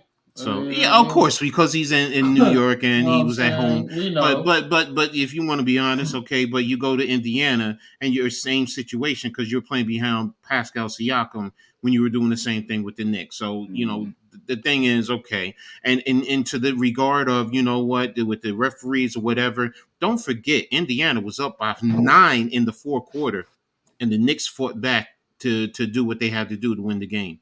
So, people have been saying, blaming the referees, whatever. Indiana, and shout out to their head coach and to Miles Turner, who both said it. They're like, we have to be accountable because we were up and we allowed them to, in a sense, get back into the game and get the opportunity to win the game. So, it's not like, the Knicks robbed them or the league robbed them. They had the lead in the fourth quarter. So that is a lot of people saying they got robbed though. A lot of people I understand that they say that's saying that late in the game, but if you're up 9 points and you maintain that lead, those don't come. And I told y'all in the chat, when y'all was calling the game, that was a flop on DiVincenzo. DiVincenzo sold that call. That should have not have been called that late in the game. No, by the letter of the law, he added to it, but by the letter of the law. Of the rule, the letter of the law, coach, they will call that call all game long, man. They ruled the 2 minutes. The 2 minute they pulled out. It's in the 2 minute review. Pull it up. They said Miles Turner leaned into. It was a bad call. It was a bad call that shouldn't have been made. It was a foul. It was. He accentuated. He added to it, but it's not like it was not a foul. It was a foul. That's the point. It was a bad call. Okay. I'm gonna just be honest with you. It was a bad call. You don't call that in a fucking playoff basketball game. Like, come on. Okay, now you don't call a foul in the playoff basketball. It wasn't a foul. It was barely a foul. This dude flopped. He sold the call. He added to it. You want to say no? Listen to me. Did I just say that he added to it? Yes, right. He added. But the point being is Miles Turner leaned his shoulder into him. And if that's the Miles case, Turner they need even to call said that it. every single time, bro. I am not disagreeing with you. Now, you want to talk about the whole game? Call it the whole game. Yes. Yeah, I agree. Call it down the middle. But don't let that call go on all game long. When we saying they was running pick and roll all game long, and then at the last final minutes you call it. Yes, I agree with you. Consistency I with don't agree with that. officials. It's just like in football. If you don't call certain holds, don't call it late in the game. Now, and that's my issue with like the 2-minute bullshit BS that everyone, oh, I want to see it. Well, why is that more important than the rest of the game? If they're calling these fouls at the beginning of the game, the players adjust. They adjust. Yeah. Do you need to be consistent? I agree exactly. with that. So now, are players going to embellish? Yeah, every last player embellishes. I don't care what team it is. I don't care if it's the Nets. I don't care if it's the Lakers. I don't care if it's Minnesota. Every last play, and they try to influence calls. And officials get suckered. They make bad calls. But the bottom line is the ruling is that was a foul. Should they have been calling it all game? Yes, you are 1,000,000,000% right. But to sit here and say, well, you shouldn't call it, no, that's not true. If you see it, you call it. Plain and simple. In that situation, you should not have called it because of what I said. You're not keeping it 100. You're not keeping it that fair. part. Yes, you're right. You're not being consistent. Yeah. So it wasn't fair, a foul. Fair, technically. See, you said fair. Consistent. Okay, cool. Technically, if you want to say it's a foul, okay, cool. But in this game, in this moment, the way they've been calling the game, yes, and we talked about this earlier, how physical the Knicks were being. Yeah, right. it should not have been called. So they got away with one, in my opinion. They got away with one. Okay. That's all I'm gonna say. I'm gonna leave it at. They got away with one. So that's not the first time that happened. But see, this is the only thing I'm getting at is it just seems like only the Knicks got away with calls. All right, and I'm talking about that particular game. No, the 2-minute rule. Go pull it up. They even called out things that was against Indiana. That's my point. Everyone is pointing at the Knicks. Go pull up the 2-minute report, and you'll see things. They even said Indiana had a 3-second call that was not called. But no, that's not these things. When it comes to the Knicks, oh no, that doesn't. Don't play that victim. No, it's not the victim. You're sitting here. You're sitting here. So you just said in there. You just said I'm not. All right, fine. That's all I'm saying. It was a garbage call. I don't. You're trying to play victim because you're a Knicks fan. I'm not playing victim. It is not like no. It is not. It is not. I'm not playing victim. But you sit here and say be fair. You just said be fair. Well, then what about so I said being consistent across the board. So if you're going to sit here and say, well, what about those calls that when and the league pulled it up and said this, not Coach Ed, the league. Yeah, so it's not me playing victim. League also said they effed up on the call. You want me to not that call? Not that call. They messed up on. Pull up the 2-minute on that call. They said that was a foul. They said that was a foul. I said this after game 2 of the last series. I quote, and I'm standing on it firmly. I said this is the NBA making up for what happened to the Knicks back in '95. When Reggie Miller scored 8 points on them, with 8 points on them in 6 seconds, bro. Like that's what it was. It was just the NBA. It was just the NBA just saying, "Hey, our bad, New York. You know what? Reggie Miller did push whatchamacallit in the back, so the other 20 years in between that until the Knicks started winning now. So the other 20 years, this conspiracy theory, with you, Breezy? All of this that you're talking about, all everything that you said back when Reggie Miller, but what about after 2000 when the Knicks were garbage? Why didn't the league sit here and skew things towards the Knicks then? It wasn't anything to protect because the Knicks was garbage on their own. And if we want to go, if we want to go back, you're right. I'm wrong. Everybody in the chat, Coach Ed is wrong. No. Coach Ed is wrong. Coach Ed is wrong. Y'all got it. Y'all got it. No, I don't. We don't have to go back. We don't have to go back further. Y'all got it. Y'all won. There's no reason. Because back in 1985, bro, somehow, some way, the first draft lottery went to the New York Knicks, bro. Like so it's a lot of unspoken conspiracies where we can speak about that regards to the Knicks. You know what I'm saying? So the thing is, listen, y'all not innocent. Y'all not innocent in none of this. Yeah, listen, everybody knows the Knicks from the 1985 all the way on to Patrick Ewing's departure, bro, was like a good time to be a Knicks fan, bro. It was a good market. It was a hell of a damn era. You know what I'm saying? So, but the thing is, I think that we losing sight of what it takes for a Knicks team to win games. And that's not me pointing at the officiator. I'm pointing at the fact that they have more MORE, more leniency to be physical than a lot of other teams. These are facts. When they are physical and they're showing that they're physical, bro, they are the standard. Go back to the 90s. Go back to the 90s. There was not a team more physical than them. I don't know about that, Lee, but what I do know is last night the Pacers got robbed. The refs have already admitted that. What is that called? What is that called? How many games is that already? Wait a minute. NYG, that was a kickball call. Thank you. That was the kickball. We were talking about the screen, and that's where I said pull up the 2-minute report. I did say 2 calls that they missed, though. Okay. So we got stuck on that 1 call, but this was the other one that they blew. I said that. I've been said that was that because at first I couldn't tell, but then I said during the course of the stream I did say that hit his hand. I admit that. There is no that's facts. Y'all talk facts? That's facts. The rest blew that. And the Pacers had a fast break opportunity off of that because you had DiVincenzo up top, and then Brunson was to the left, and then you had a 4-on-1, possibly 4-on-2. So there was a scoring opportunity for Indiana off of that. All right, and it was a tied game at that point in time, a tied game. So yes, they blew that call. My whole point was strictly the screen. That was it. That's all I was talking about. Yeah. I think they were both bullshit calls, to be honest with you. But look, Knicks got the win. Okay. 1 game, 121, 117. Let's swing it forward. What the fuck is going on? Oh, excuse me. Sorry. Yeah, you got it. Nah, it's 88-43. They're not scoring. 88-43. It was just 7. Like they just won on I think a 14-0. Well, who we talking about? The Liberty.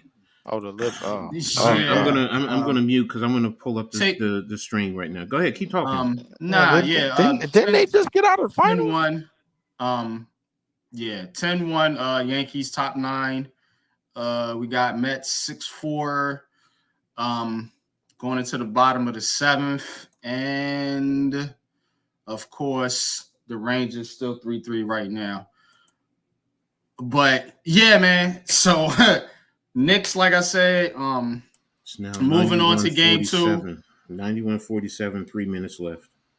What is our predictions for game 2 before we wrap up this Knicks conversation and get into some my predictions for game 2 is that I don't think the Knicks is going to allow it to be close. The Pacers don't get enough stops. That's my problem. Their bench is bench saves them a great deal. Yeah. Their bench, TJ McConnell and their bench has been saving them a great deal. And I don't know how much production you're going to get out of your bench come playoff time. If they're going to have these games where they can continue to save them and keep them in games. The fact that the Knicks won a game where the score was north of 115 points against this Pacers team just shows me that the Pacers are not defensively. They don't get enough stops, and that's my problem. But the Knicks did they kind of did themselves a disservice in the first half of yesterday's game. They didn't go immediately shoot for offensive rebounds because they had to get back on defense because they know the Pacers like to kick that shit up the court and get out on the break. All right, we're going into overtime here in so they couldn't afford in the Garden to go for, the Rangers and Carolina Hurricanes. Go ahead. They couldn't afford to go to they couldn't afford to go for offensive rebounds, which is one of their biggest strengths. However, getting back on defense is another one of their biggest strengths. But at the same time, the Pacers, when the Pacers get in a quote unquote hot potato mode, where they start throwing the ball all over the court, man, against a team like the Knicks, you bound to turn the ball over. So the thing is, they have to figure out a way to get more consistent offense. I don't mind them playing fast. I just mind them playing in control. Mm-hmm. They don't play in control enough. It's a lot of sporadicness, and it's a lot of like, let's hurry up and get the ball up the court. Tyrese Halliburton, he is a open court merchant, bro. Like his half court game against defense is against solid defenses and great defenses. Just send him left. He can't like he needs a 10 he needs 10-5 dishes out the I screen. watched him. I was gonna say I watched him play, man, and I haven't seen a lot of Tyrese Halliburton play, man. But His self creation is not it's there. something missing from his game. Yeah, I'm like, for this guy's his self creation is not there. It's not there. Someone was talking about they're wondering if his hamstring is still giving him problems from earlier in the year. He don't look right, bro. Like something's missing from his game. Is why McConnell stepped up, and I mean McConnell was killing us. Yeah, he definitely. I mean, he was just being surgical and just getting into the lane and doing whatever he wanted. So I mean, to Lee's point in terms of the bench points. I mean, now the Knicks have to step up bench wise. You can't score 3 points and allow them 46 points because if the law of averages are going to say that it's going to change. Now their bench, to Lee's point, is what kept them in that game for the most part. You really didn't have your superstar player in Halliburton. 6 points. Now, do I think he's going to step up a little bit more? Do I expect more out of him? Yes. But that also means you're going to see less out of McConnell because he needed to replace. Bless you. He needed to replace the scoring that they would have expected from Halliburton. So yeah. So I mean, but I do expect what's his name to continue to score against or trying because he knows OG and OG knows him. And Pascal. Then Pascal, and then Miles Turner. I mean, he played a hell of a game yesterday, with the pick and roll and his scoring. I told you he was going to be a problem. No, I agree with you there, especially against Mitchell. Now, Mitchell matched up better against Embiid than Hartenstein, but Hartenstein, I'm not going to say he matched. He's a better fit over Mitchell. But now comes the point of Achua. Now, is Achua a better fit against Turner? So that's where in terms of the 4 and 5 matchups, that's what I'm going to be looking at. Well, Achua, like you said, Achua's going to be able to see when you got guys that play primarily on one end of the court, meaning that their strength is on one end of the court, whether it's the offensive or defensive side of the ball. You want to put somebody in the game that makes them work on the other end. You know what I'm saying? So if you have Achua in there, he make Miles Turner and Pascal Siakam work on that end because they don't have to work too hard against Hartenstein and Mitchell Robinson other than keeping them well, it's a good thing you asked that question because now that the Mitchell Robinson injury is in full effect, man, like it's gonna have to be because the thing is now his number is gonna be called upon to do just that. You know what I'm saying? So the reality is that can he do it? It's a possible reality. Will he do it? I don't know if it is a reality at all. But I mean, listen, it could be, but at the same time, it's not something. What's good? We'll get into football here in a little bit. In terms of that, Leaf, in Game 4 last series, when they put him in and he pulled Embiid out of the paint because of his 3-point shooting and his ability to do a little bit off the dribble, it opened up the lane. So to what NYG is saying, that's going to pull Miles Turner out of the lane, and it's going to open up, and it'll be more effective. So Tibbs is the issue. Well, I don't want to say he's the issue. He has to trust him a little bit more to utilize him and say, well, we lost Mitchell, so we got because during the season, Precious was playing his hind parts off. And he was out there and he was doing what he needed to do, scoring points as well as playing defense. So it's not like he can't do it. He can do it. It just comes down to Tibbs. Tibbs, let him play. Just let him play and let the guys play, work together. And I think it opens up. And it opens up for Brunson so much more. It opens up that lane. It definitely does. But at the same time, for Indiana side, bro, I don't like Nembhard on Brunson. I like Neesmith on Brunson. I like Neesmith is a slightly better matchup. Is probably the best matchup in the series for Brunson. I'm gonna be honest with you. I thought McConnell was giving Brunson more problem than either of those two. McConnell is too, but McConnell is a risky player, and he takes too many chances, bro. And at times they need him mostly on offense to lead the second unit, because the thing is, True. the second unit, bro, like that's pretty much his thing. Like he's a whole lot more aggressive with his drives and taking chances at the basket than Tyrese Halliburton is. Tyrese Halliburton is a safe player, bro. Like he's more of a all right, let me move the ball around, let me get the ball out Thanks my for that hand. update. Tyrese Halliburton is starting to. I think Tyrese Halliburton can unlock being playing off the ball more than he just as much as he can being a passer, because his playmaking is really at his best when they're in the open court. When they're in the half court set, his playmaking is here and there. But the thing is, the defense has to commit more, because even though Miles Turner could shoot, even though Jalen Smith could shoot, even though a lot of their bigs can stretch the floor, and from 1 to 5, everybody can shoot. Tyrese Halliburton is basically, once he's sent left, basically he's basically compromised when he's sent left, because he's giving up that ball. His self creation when he's sent left is lack thereof. He's a lefty too, right? He's a lefty, Good, right? man, No. So now Halliburton is a Halliburton righty. shoots right. Halliburton is right. Is a right-handed. But if you send him left, No, I got 9 you. times out of 10, he's giving that ball up quickly, very very quickly. Ain't no ifs ands or buts about it. He getting that shit up. So my thing with my whole grift with Indiana is that I feel like they definitely need to have more point of interest to have Neesmith on Brunson. I think they're doing the other things okay, but they need to get more out of their starters, because they bench has been carrying them.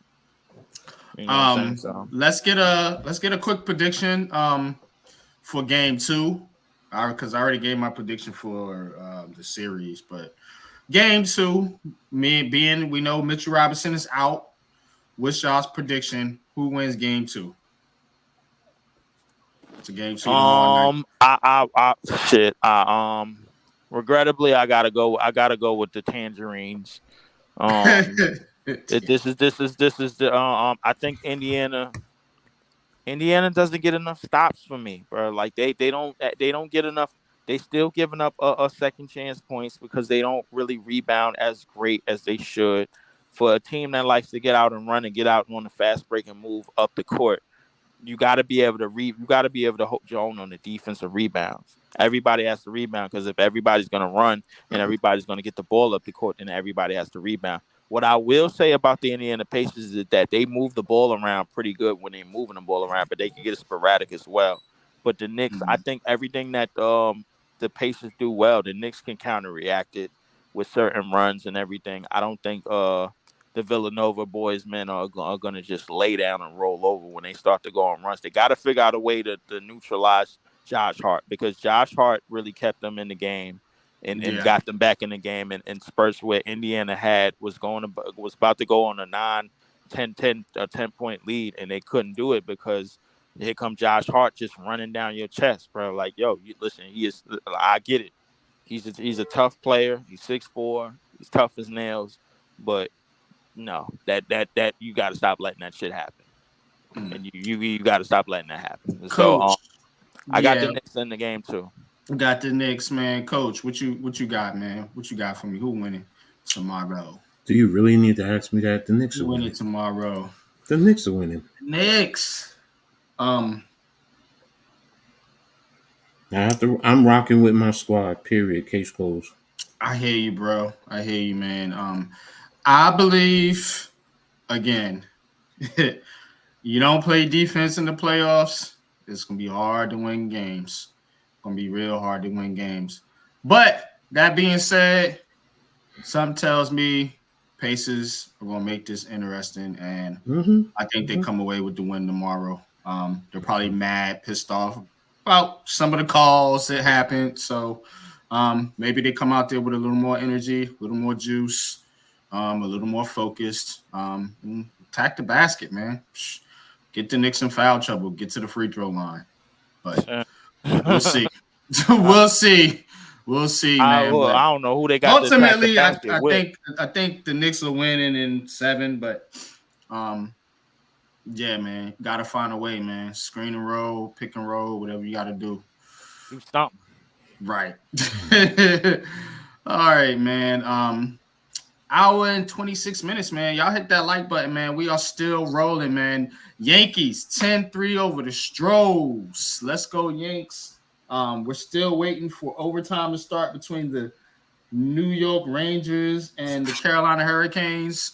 That game is 3-3 right now. The New York Mets, I think they still up 6-4. Yep, 6-4, bottom of the 7th. So, Mets trying to get a win right now, trying to get their record back to 500.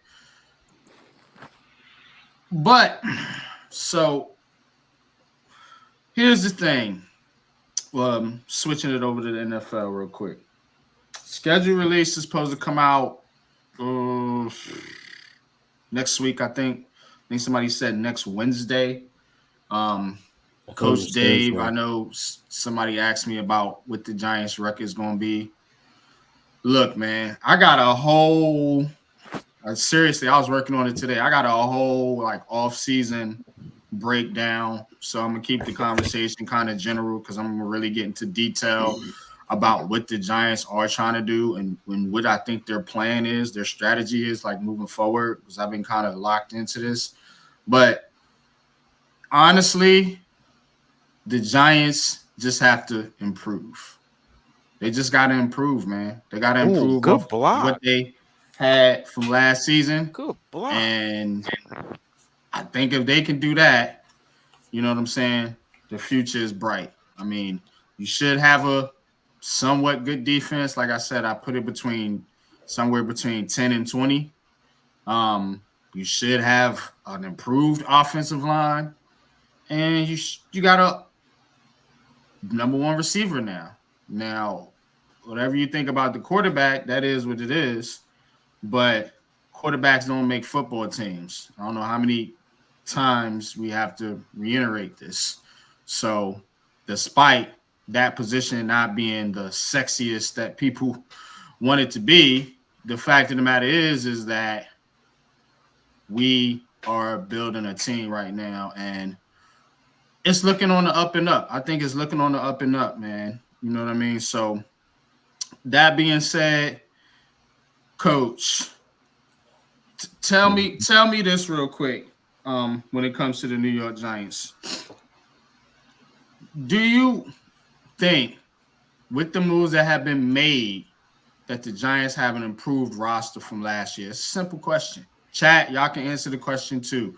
Because last year we was 6-11. The year before that was 9-8, something like that, 9-7. 9-7-1. 9-7-1. So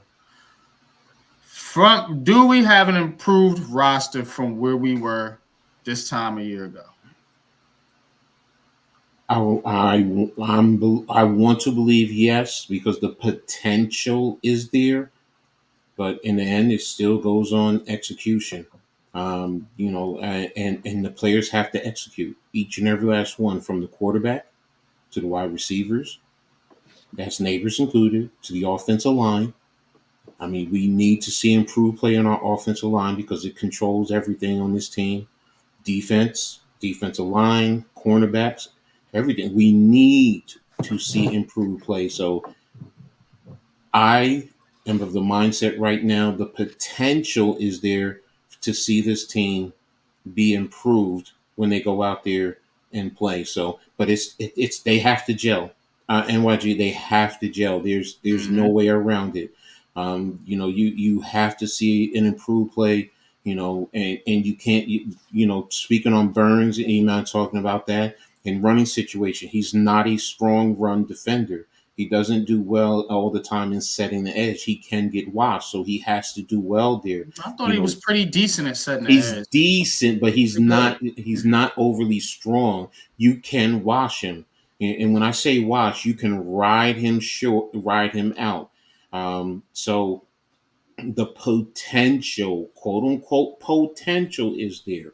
Mm-hmm. So, but again, if they don't gel together and they don't show potential, they improve play, then it's going to be a problem. And a lot of the fan base is going to be calling for Shane and Dable.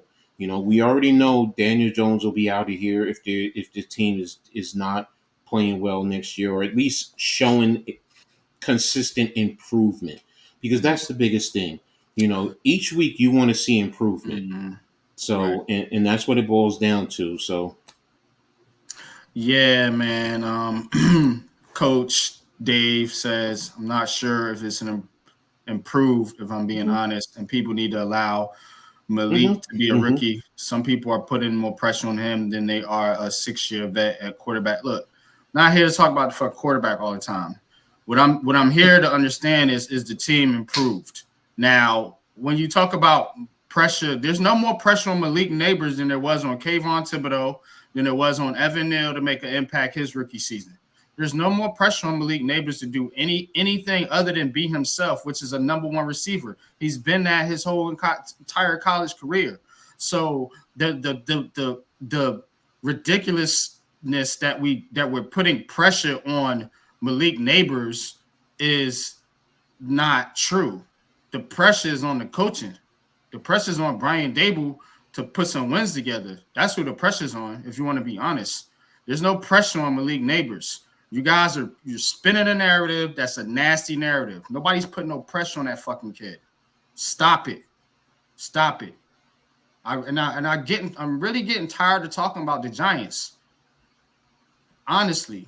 Y'all make me sick about talking about the Giants, bro.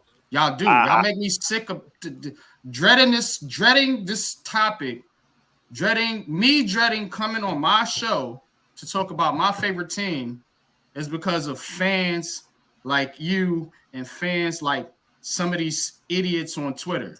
Nobody's putting pressure on a kid that just got drafted. We just want him to be the best that he can be. That's it, man. I wanted to go back to that statement that you made. You tired of talking about the Giants. I think it's a sentiment. It's important to me that y'all be good because we need to get our get back from y'all in the playoffs from last time when that broken ass clock of a quarterback by the name of Eli Manning somehow got 2 wins off of us, bro. But what do we do though? We win. When we are right, the Giants win. But the Giants will never win anything when y'all are out here talking like, we're supposed to be this top tier team. The Giants have never been that team. The Giants have never been that team. If you're expecting the Giants to go and reel off 12, 14, 15 wins every season, go be a fan of another team. It's not going to happen. I think that even the part over here. Even the Bill Parcells years, man. No, I think that the most wins the Giants had in the season, 13, 14? That was like a Bill Parcells led 14-2. That's a long time ago. Yeah, I think it was that might have been a Bill Parcells led team. Yeah, no, it was a Parcells. It was Parcells. Yeah, one of the Parcells years. I think it was 86. I think it was 86. That was like the only year I could really see. That was the year after Chicago blanked us when they won the Super Bowl. Bears, Oh yeah, I do remember that. Because Bill Parcells had made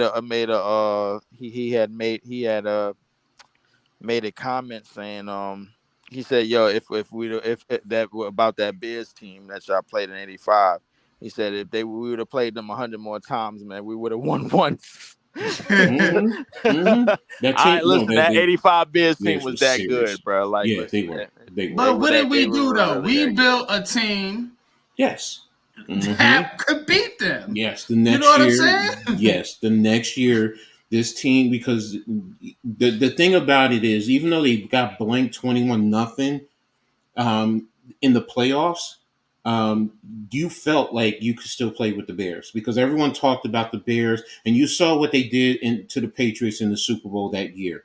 But it still was an underlying feeling not overly spoken, bragged about, but there was a feeling like, you know what, we're one of the better teams in this league with the Bears and the 49ers. So, and the next year they came out and they played like a top team in the league, which led them to the Super Bowl.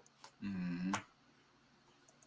Yeah. Alex says 10, 11 wins, that should be the expectations. And I agree. There should be expectations on this team.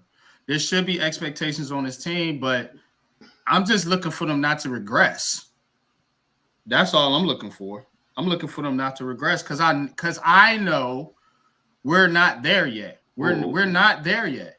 I don't feel like we are 10. I hope Dave is. Coach Dave, I don't think he's saying that we're winning 14 games because that's 16 games, 14-2. That year we were 14-2. So I think that's what he's referring to when he said 14-2 magical season. Because now it's a 17-game season. So, So what's up, Butterfly? Man. Thanks for tapping in. Appreciate you. He hasn't been a number one. Okay, so but see, when y'all wanted to drive this quarterback, it didn't matter then, right?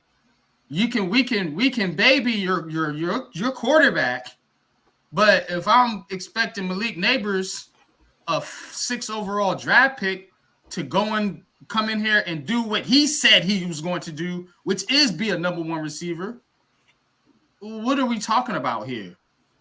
What should the expectations be for Malik Neighbors? What did you draft him for? To go out there and get 300 yards? What the fuck are we talking about? Like, word up. What are we talking about? I expect the kid to perform. Now, expectations, you can say what number you want to put on that. Listen, I expect him to go in there and be a number one receiver. I expect him to draw coverages. I expect him to open up options for Wan'Dale Robinson and Slayton, the guys you want to trade. I expect all that to happen. You see, y'all try to trick me. You say in one sentence, get rid of Slayton, but then you say in another sentence, oh, don't put no expectations on Malik Neighbors. Well, what are we doing here then? What are we doing here then? If you want to get rid of receivers that are on this team, but then tell me I shouldn't have no expectations for the receiving core, I might as well not even watch. Yeah, I agree with you on that sentiment. It's almost the same thing. Oh, man, it's almost the same thing with a lot of teams, man. Like, listen, I'm not putting no expectations. I'm putting expectations on one person, but not the receiving core or whatever. But just a sidebar. This Dallas and OKC series is starting to look. I ain't gonna lie, this is looking like something, man. I ain't gonna lie to, but just stop. But to get back to the Giants do really need to improve. I mean, just not to be to cope about it or whatever. They just need to improve. You know what I'm saying? Like, it's a young team. And the NFL, anything can happen in the NFL. You guys had the second. You guys had the first youngest team. Giants was second youngest team. Packers was the first youngest team in the league. Okay, Giants went to the playoffs 2022. You guys missed out. Y'all went to the playoffs last year. We missed out. It's gonna be like this until you build your team up, bro. Like, I don't understand what these people don't understand. It's the same thing in the NBA. Everybody want to chase, go get LeBron, go get this person, go get that person. The teams that are doing good are the ones that's drafted. They got draft picks on their squad. That's performing. You see what I'm saying? It's the same thing in the NFL. It's the same thing. So why should I not have no expectations for my draft picks? These guys pick these players. So yeah. You know what I'm saying? If we picking bum ass players, then that means our general manager ain't the guy. So yeah, the same expectation I put on Evan Neal. Coach, have I not with Evan Neal? I put expectations on first round draft picks in the top 10. That's the NFL. Look. Every player has expectations. It's how they are developed. And yes, when you are drafted at a certain round, be Calvin Johnson his first season. That's not what we're saying. That's what you guys are saying. I just want him to come out here and do his thing. What number that ends up being, who knows? I go by the eye test. I'm sorry, I'm old school. I know if he's going to be the dude or not when he steps on the field by the way he's playing. But go ahead. No, the expectations in terms of where you're drafted, there's different expectations. You know, he's expected to come out and be a number one because the argument has been always said we haven't had a true number one since OBJ. He has the skill sets too, but yes, he has not stepped on the NFL field to really be a true number one at the present moment today. But once he gets into OTAs and gets into training camp and gets to coaching and goes through the meetings, then you're going to expect to see some incremental improvements as he goes away. There's always the same. But I just want to be 1% better the next day. But coach, riddle me this. Why is it that we don't have to? Why is it that we should not have any expectations when the expectation all off season? I'm not letting you dudes get away with your narcissism. For the whole off season, all we said was any quarterback is better than Daniel Jones. So you would have put the same expectation on Drake May, Michael Penix, Jaden Daniels, or any quarterback, hell, Spencer Rattler on any quarterback that we drafted, because your perception in your mind was it would have been better than Daniel Jones. So who is putting expectations on who? Only reason y'all doing this to Malik Neighbors because we didn't take a quarterback. That's the only reason. If we took your little precious punk ass quarterback, y'all wouldn't be talking like this. Straight up. I'm just keeping it a buck, man, and I'm not going to pull no punches for any of you cats no more at all. Because you've been wrong. You've been wrong the whole time. Shut the fuck up already. Go ahead. Nah, the thing that I realized about a lot of these drafts, particularly in the NFL, is that I need to take a break. Particularly in the NFL, is that like a lot of people have who they want, you know, and particularly fans, bro. I've seen it from the Jets for years. I've seen it from the Jets organization for years. We seen them boo players, man, like in the draft. Yo, they should have took this and they should have took that. They took 2 tight ends or something one year, stuff like that. Like it's a whole lot of things, man. So my whole thing to this is that, yo, you're gonna have to fit a scheme. You know, whether you want to, if you're running 4-3, you're gonna go after somebody that's, you know, knows how to play 4-3. If you're running 3-4, you want to go after somebody that knows how to play 3-4. If you're going cover 2, you're gonna go after somebody that knows how to play cover 2.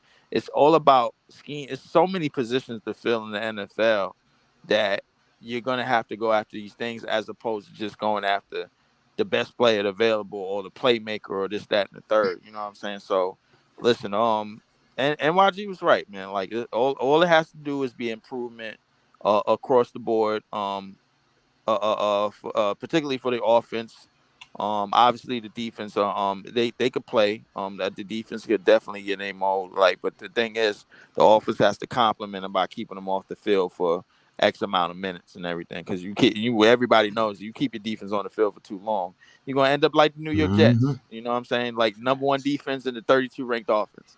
You know what I'm saying? So you can't do that. That's right. Y'all get them likes up. Likes up. That's all I have to say in that front. But the Philadelphia Eagles is pissing me off, man. Like, cause they just like to undercut and take picks. You know what I'm saying, man? Obviously, it'll come back to haunt them in some years. And this is part of what I'm doing with my new video coming out, where I'm going to be talking a lot about the contracts and how Joe Shane's done the contracts. Philly pushes their contracts down the line. They backload their contracts. And when you backload contracts, eventually you're going to have to fess up and pay those contracts. And when that happens, Philadelphia will be bad for a long, long time. It's going to be hard for them to recover. So they looking good right now. And Howie Roseman is a smart GM, but keep on backloading them contracts. You know what I'm saying? You better win a championship. That's all I'm going to say. You better win. Listen. Okay. It's very, very simple to me. It comes down to coaching first and foremost. Mm-hmm. You know, Shane, he gets a talent. There is some talent there, you know, and me looking at film and identifying some of the strengths and the weaknesses of every player, draft picks, it still comes down to coaching. The coaches have to identify what their strengths and weaknesses are. How do you coach up their weaknesses to improve and take advantage of their strengths? You know, Tommy said it earlier. Schematics. You know, that also plays a part. You know, football is the ultimate team sport, and that's not just players. That's coaches and GM too. Everyone has to understand their role and they have to execute. Now, I get the Giants fan base, just like NYG is frustrated. A lot of you guys are frustrated. You wanted a quarterback to restart the system, to restart the market. I get all of that. But as a coach, all I look at is, what do I see in this player? Plain and simple. Do I see something?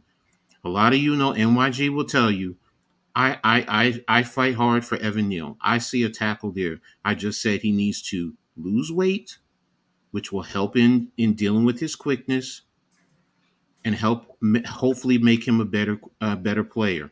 But it also includes coaching. We fired Bobby Johnson. We said that is also a factor. Mm-hmm. You sat and you looked at, you go look at the guys. You know, Azudu and McKeithen, they were thought of highly coming in here, but they seem to be lost.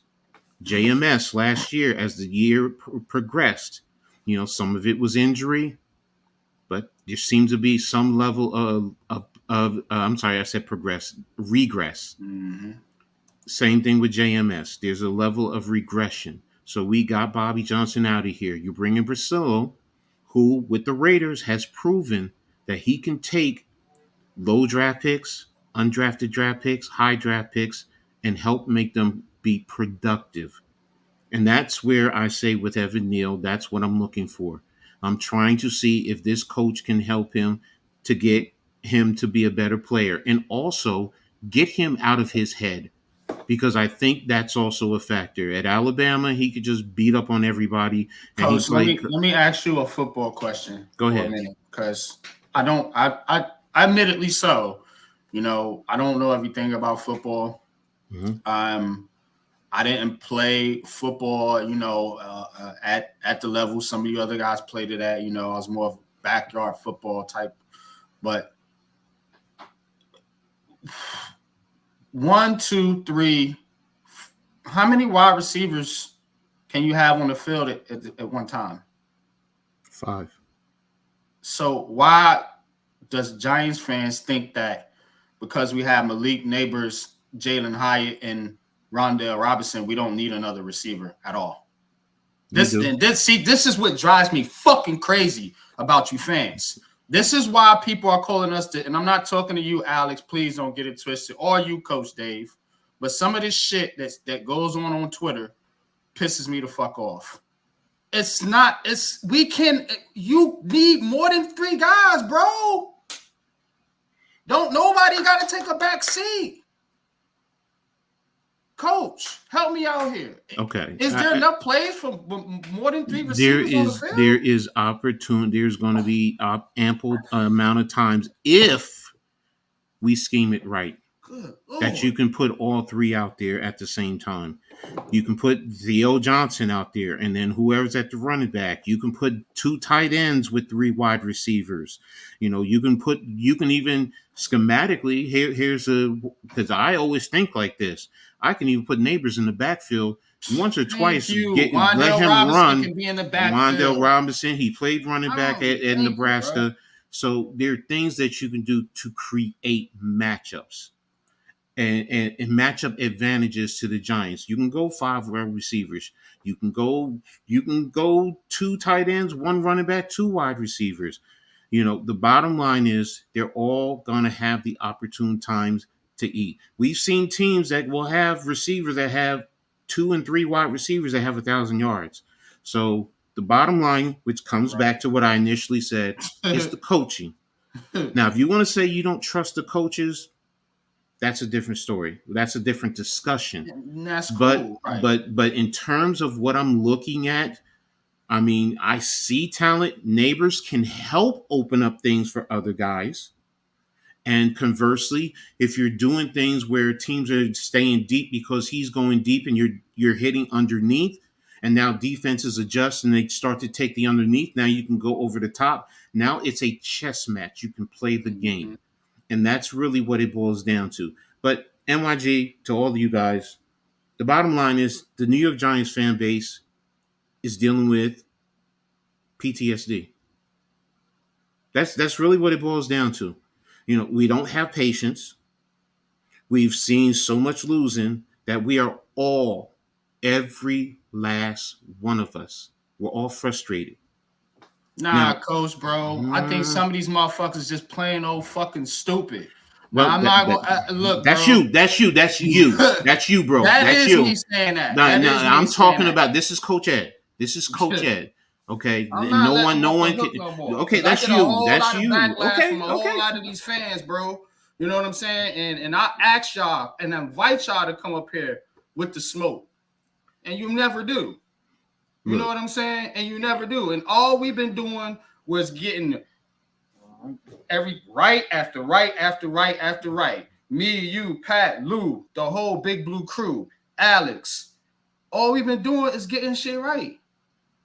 So to me, I'm to the point to where I ain't holding no clips back from y'all. Okay, and that's fine. and that's you, bro. That when I was getting back, when I said my opinion, unpopular or not, yeah, hit that like button. Is that this fan base is basically gun shy. It's you're tired of the losing. That's it. I'm tired of losing too, but and that's it. And now and guess what happens? You're losing, and now we're going back and forth because everyone wants to, in a sense, say this is the problem, and they want their whatever. The bottom line is, I want to see the coaching staff, the general manager. I'm trusting that he's brought the talent in here. Now it's the coaches to coach these boys up. Plain and simple. Plain and simple. If it was me, I'd expect every last one of y'all that are Giants fans to hold me accountable. Coach Ed, your fat ass needs to be coaching these boys up. Plain and simple. So, and that no, y'all are laughing, but I'm dead serious. I'm dead serious because I also hold myself. I have high standards as a coach. That's what most of y'all don't understand. I have high standards for myself. I really do. So when I go out there, I look at the players and I work with them to get them to maximize their abilities. And I scheme up whatever I need to scheme up offensively, defensively, special teams, so they can go out there and be successful. So you guys should be holding the coaches accountable. Plain and simple. And I don't have an issue with that. The only issue I have, to be honest, is the back and forth between the fan base. If you can agree to disagree, that's fine. But this war, it's idiotic to me. It's asinine. Mm-hmm. It really is. And NYG, you know I've been called out. I've been challenged. I've been told I don't know football. But you know what? I don't give two shits. Excuse my language. I don't. Because no one can. I'll be brutally honest. 99% of y'all can't coach on my level. That's real. And I'll bring people out here to tell you and show you that I know what I'm talking about. Mm-hmm. But you know what? Y'all want to think you're right? Okay, that's fine. You're entitled to your opinion, unpopular or not. And it don't bother me because I know what I am and who I am when I get out there on the field. Plain and simple. Dave is asking for the link, NYG. Yeah, we do this thing called Giants Conversation on Sunday. I'll be more than welcome to send you the link on Sunday. Coach Dave, you know that, man. I ain't ducking you, homeboy. You know what it is, man. But this show got to get moved along because I got to get up and go to work in the morning. So no disrespect, but you know what I mean? We just wanted to get the basketball conversation out the window. So I'll invite my boy Leaf up here, man, because I know he know how to talk ball and shit. But, yeah. Definitely appreciate it, y'all, man. And on the football front, I am very much looking forward to seeing Before I get out of here, I'm gonna say one last thing. Yeah, because we about to move it along. For my blood pressure get too high. Yeah, definitely, yeah. Because I noticed the intensity start to build when y'all get into the Giants conversation and things. Cause man, I just feel like this fan base is so like Nets. Look, we Nets fans, we lose. We're dealing with losing too. But Nets fans don't act like these fans. I don't know what it is, man. I mean, listen, me and Breeze, we had our Clash of the Titans. Man, it ain't like this, bro. No. It's definitely not, because this is the Giants, a whole nother level. The Giants fan base, it's one of them fan bases that everybody think they could do better than what's going on. Yeah, everybody want to be a GM, right? Yeah, everybody think they could be the head honcho. Yeah, everybody think. But to say one last thing on the football front, I am very much looking forward to the football conversations. I'm very much looking forward to the football schedules coming out when they come out next week. Next Wednesday. Oh yeah, somebody will have a scheduled release stream or something like that. One of us usually. I'm very much looking forward to seeing a whole bunch of looks on Chicago Bears faces, man, come this Thanksgiving, because like I said before, and I will say again, the Bears are who we thought they were. Ain't nothing gonna change, bro. Them Bears coming for y'all though, bro. Listen. Like I said, and I'm going to say it again, and I'm going to say it the rest of the year. When it comes to the NFC North, there's only one outcome, and that outcome is the Green Bay Packers. I don't give a damn who wins the division. I don't give a damn who thinks they could be the head honchos. We done weathered the storm of the Lions with all of their pieces and the stars that they done had. We done weathered the storm in the Lovie Smith era and all of this, the pieces that they had, even though they went to Super Bowl with Rex Grossman and Brian Urlacher. We done weathered the storm, and we done weathered the storm. Say that again? Hold on. They went to the Super Bowl with who? With Rex Grossman and Brian Urlacher. Grossman. Yeah. Chat. I know some of y'all is a little bit younger. If you haven't heard of Rex Grossman. And you think Daniel Jones is a bad quarterback? Yes, that's all I'm gonna say. They went to the Super Bowl with Rex Grossman calling the snaps. I mean, it was a long time. It was a long time ago, but listen, it happened. But game managers go to Super Bowls all the time. We've seen the 49ers do it. We've seen the 49ers do it a bunch of times, and they had nothing to show for it because they had 90s teams just like the Dallas Cowboys. My beef is with the teams outside of our division. I don't give a damn about the Bears. I never did. I never will give a damn about the Bears. I wasn't around in 1985 when the Bears were doing their thing because that was a long time ago. I was born in 1988.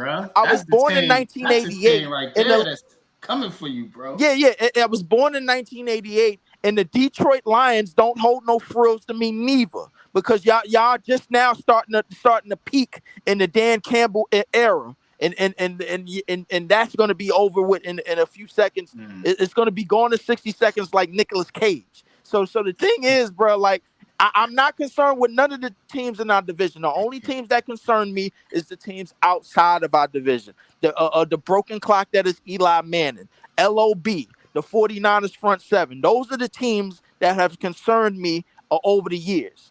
I've been around for us to have two Hall of Fame quarterbacks, and now we about to graduate a third. The Bears mean nothing to me, and they never will. Now, I'm ending it on that. So for all y'all Bears fans that's talking about, the Bears is back, man, Caleb Williams, man, listen, can it? The Bears are who we thought they were, and we're not letting them off the hook. Simple. Coach, it's been an honor. Pop, it's been an honor. I'll be back here, man, to talk some more trash about the rest of the NFC East. Okay, Mr. Packer fan. We'll see you next year when we beat the Packers again, because we seemingly beat them every year. It's like an annual. That's not necessarily. We are your boogeyman. No, we are. That's not true. Hold up. We beat you twice in the playoffs, and we beat you the last two seasons. Although we've had bad teams. So we're literally own you guys. That's fine. But remember your best offensive lineman. Remember who ended the Eli era, bro? When Odell decided to go on the boat, bro. Like it was us. Remember who ended the Eli Manning era. You didn't end the Eli era. You ended the Eli era with Odell Beckham Jr. I give you that because of his stupidity. Eli balled out in that game. Remember, he played his ass off. Yeah, I mean, if those receivers were dropping passes because they didn't realize how fucking cold it was out there in Lambeau. Well, that's and they were distracted coming off that boat trip, which who knows what they did. I don't know what they did on there. Odell was spilling Cristal, bro, off the boat. I'm like, listen, it was a whole bunch of garbage going on. But listen, the last time I checked, man, the Giants own a playoff win over the New York Giants, bro. Like the last time that they met in the playoffs. And that's all I'm going off of with, man. Yeah, but that's all you got. Hey, bro, we also every other time we beat y'all. Well, listen, we got a Super Bowl to show for it too, bro, and we're gonna get another one with a third. What is going on? Our third Hall of Fame, soon to be Hall of Fame quarterback. And over the years, man. So the thing is, I got lucky with that. I give you that. I guess we just the luck. Now that is luck. That is the luck of the 3 Hall of Fame quarterbacks in a row. If he turns out to be that's sheer luck. I'm like the luck of the leprechaun. What I call it, you call it luck. I just call it destiny. You know what I'm saying? So I will be back here. Appreciate y'all on the show, Coach. It's always an honor. Pop is always on, man. I'll be back here to talk more trash on these playoffs, man, because they kind of garbage, man. Go WNBA. I'm here this season, man. I'll holler at y'all, man. Rangers still 3-3 in the overtime. Appreciate you, Leaf, man. Thanks for stopping by, joining in the show. Like I said, Coach Dave, Sunday, you're more than welcome to get the link. And I'll send you the link, man. But I'm moving the show along tonight because I don't want to be here all night. Shout out to y'all in the chat, man. I see y'all, man. Ghost, man. What's good with you, bro? Y'all funny, man.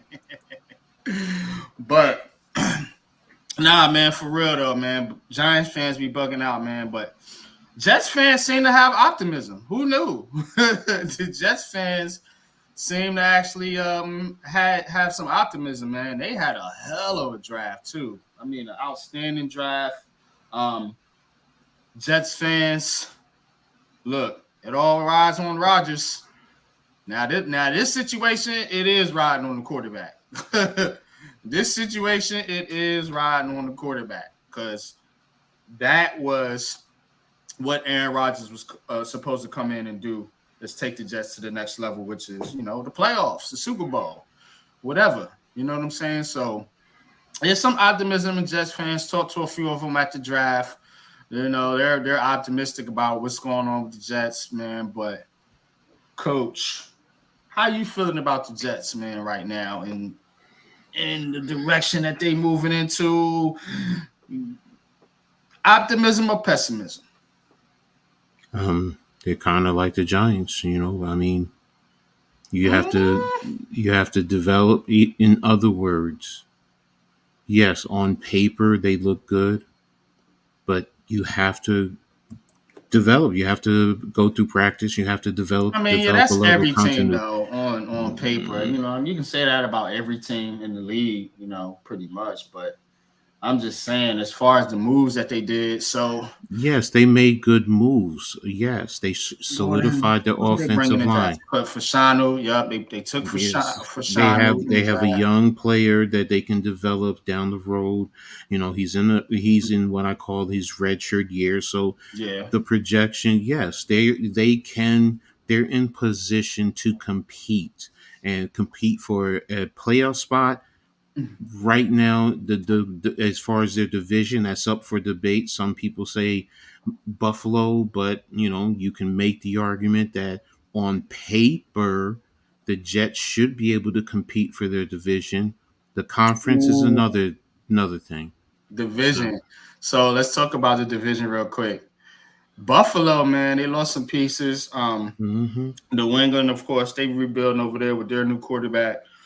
Dolphins, they look like they charged up and ready to compete. You know what I mean? And then you got, the Jets. So I'm gonna do a Jets breakdown too.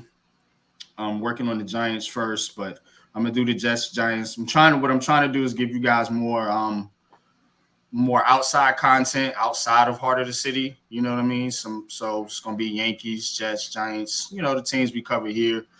That's about all I can do until I get to 1,000 subs, and then you know we can kick some things off here, man. It'll open up monetization, which will allow me to do some things with this channel. But as of right now, I'm gonna do the Jets Giants preview. But when I'm looking at the Jets right now, it's just they have a good roster. They have a deep roster on both sides of the ball. It seems like it's just is the quarterback gonna be all right or not? It's also the offensive line. Those tackles, both of them, they're older. You got Tyron Smith, who's also dealing with injuries. So, I mean, yes, you're right. It is about the quarterback, but it's about that offensive line too. Mm-hmm. Yeah, it really is. So that's why I said, what I said earlier. On paper, they have to get in. That's why I said they're like the Giants in terms of the offensive line. You have to develop a level of continuity with them. They have to be able to work together. If they can't, it's going to be for a long season. And you have a 40-year-old quarterback. If you keep getting pressure on him, how long is he going to last? And then you got Tyrod Taylor also over there, another older, injury-prone quarterback. So, it may seem like, I'm not being real, but yes, I'm being realistic. If you were to look at them, that's why I said they're kind of like the Giants.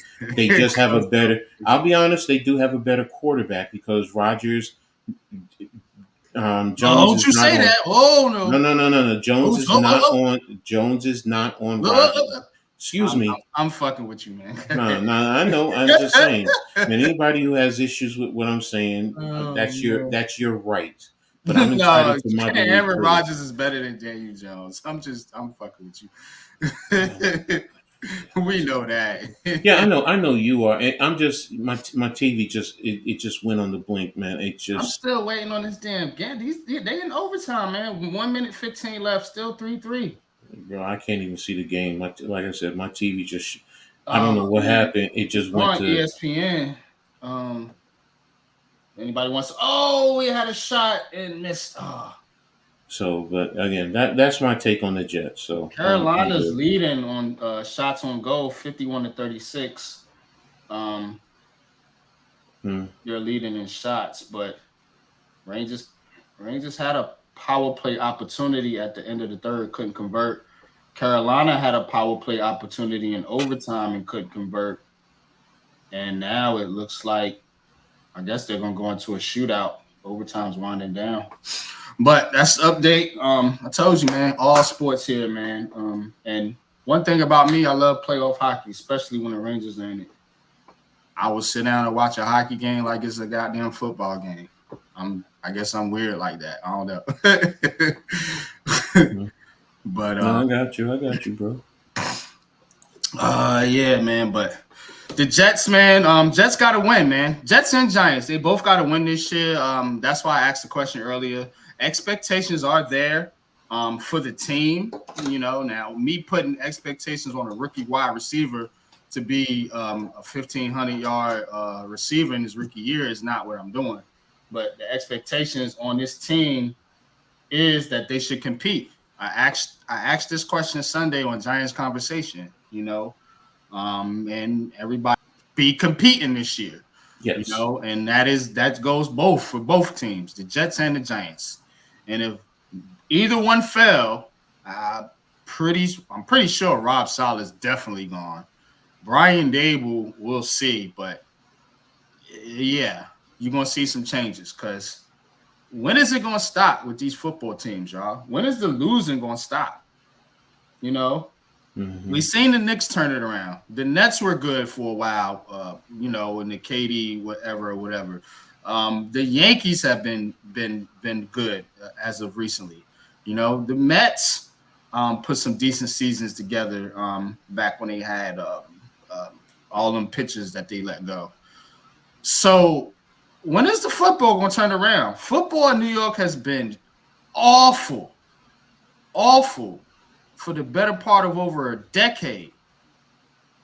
God awful. Jets and Giants. When is it going to stop?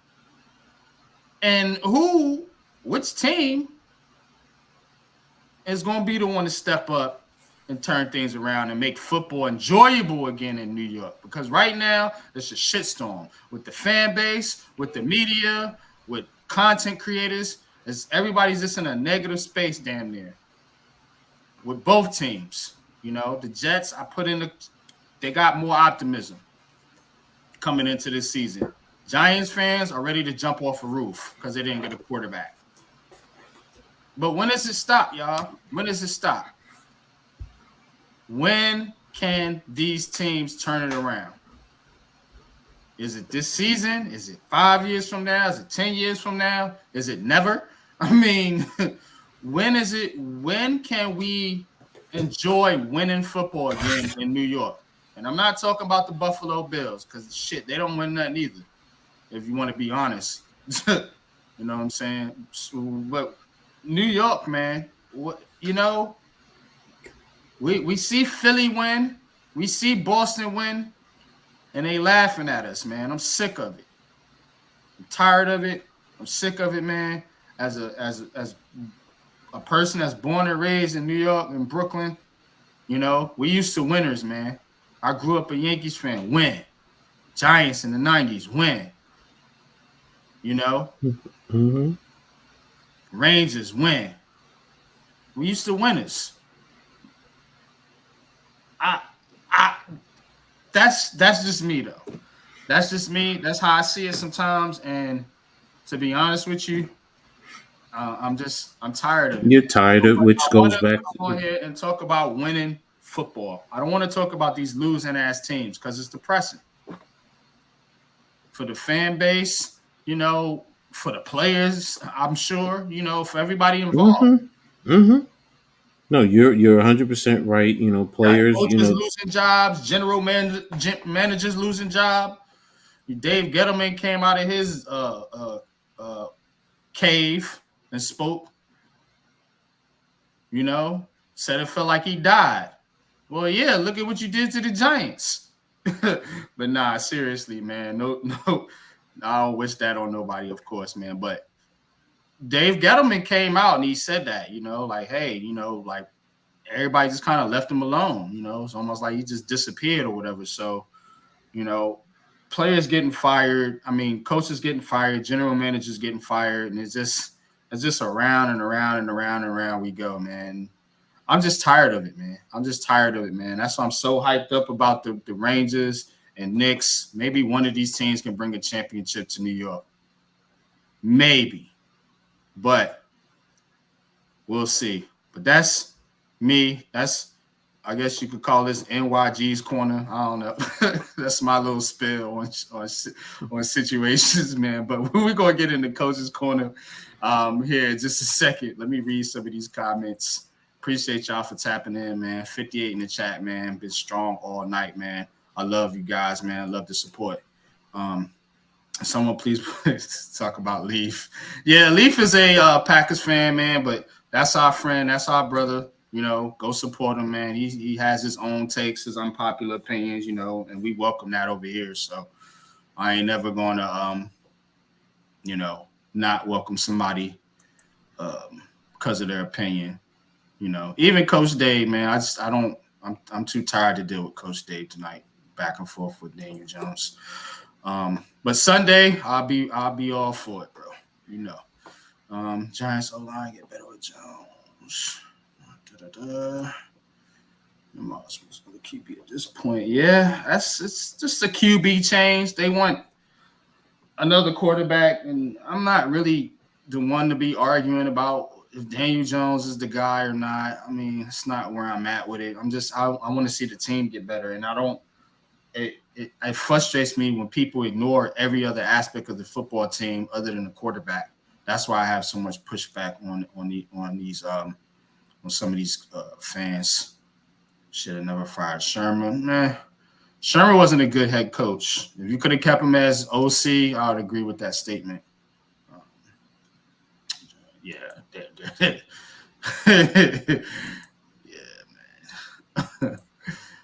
man. Yep, Jets will always be little brothers of New York.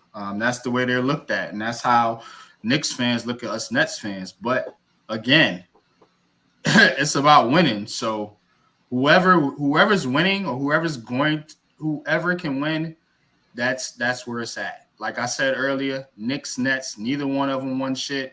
The Giants have won before recently, so of course they're going to be the premier franchise in New York regardless because they're the ones that are winning. You know, fans. I guarantee you, if the Nets could have won, people wouldn't have these type of feelings that they have about the Brooklyn Nets. If they would have brought home at least one championship with that group that they had, we would be talking about a different story right now. But because they don't win, like the Knicks, it ain't nothing we could really talk about. Yeah, we all know the Twitter fans are negative Nancy's, so to speak. But hey, look, man, I'm not here to tell nobody how to fan. All I'm saying is just use some what you call it, use some discernment, man. Like use some kind of objectiveness. You know what I mean? Just be reasonable and rational with your conversation, because it's hard to have a conversation with a person that refuses to acknowledge any of the information that is being presented to them. What they call it, cognitive dissonance or some shit like that. But Nets just got here. Nets been around for a while, Iman. They just got to Brooklyn. I agree with you there, but it ain't a new franchise. It's just Knicks fans are mad because some Knicks fans became Brooklyn Nets fans. But look, I'm a Nets fan because it's Brooklyn. Like I'm that's my home. I'm from Brooklyn, and I've been a Nets fan. I've been rooting for the Nets, man, since back in the Kid Kittle era. So I've been a fan of the team, but it really makes them my favorite team because they're from Brooklyn. But me, I'm more of an NBA fan, more of a basketball fan. So I know how to be objective. But when it comes to football, it's Giants, man. Let's go Giants all day, every day. You know what it is.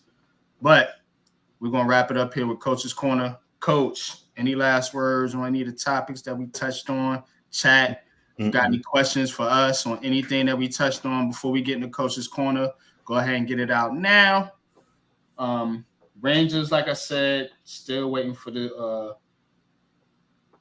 second overtime. This is a double overtime game. Playoff hockey, baby. Look, I admit I'm a casual when it comes to hockey. I'm not proficient with it. I'm not either. But bro, you are much more proficient with it than I ever could imagine.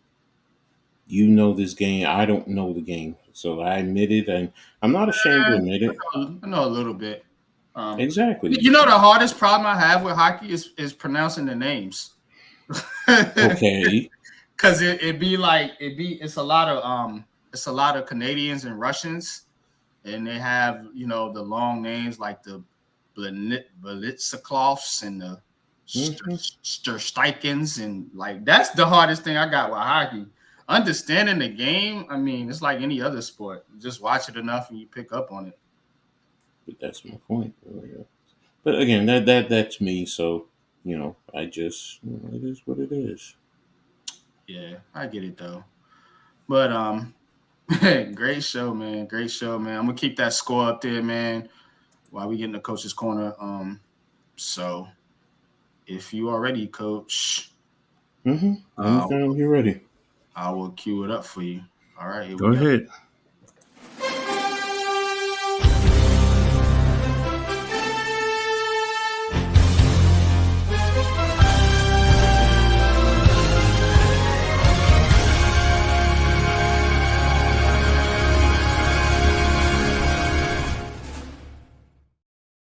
Everyone, I appreciate everyone being here with another Coach's Corner. Before I do, everyone, make sure you hit the like button if you haven't already done so, and make sure you subscribe to NYG22, also known as Unpopular Opinion Sport. His link is in the chat, and also Coach Ed's Amazing World of Sport. My link is also in the chat.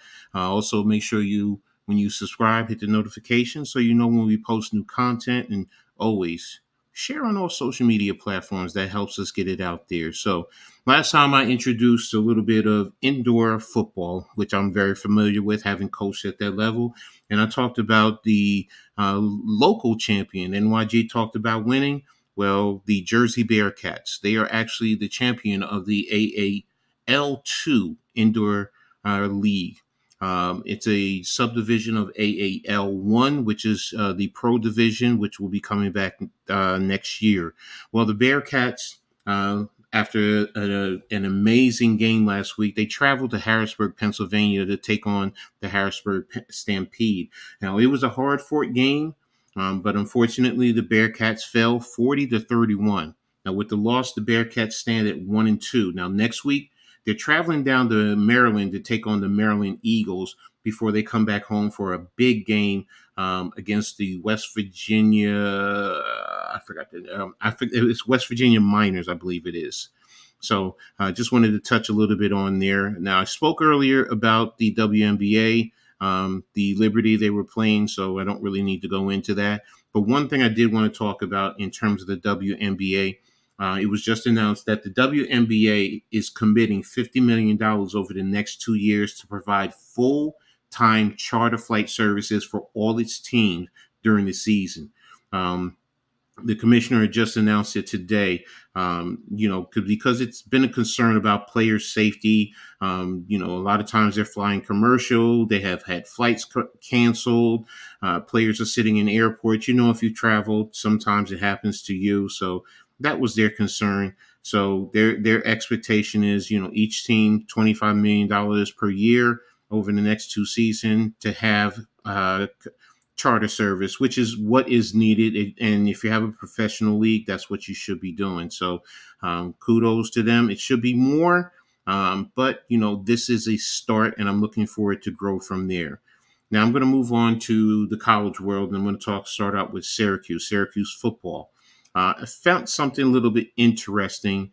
The Onondaga County Clerk's Officer registered a home sale during anywhere in between the week of April 21st to 27th.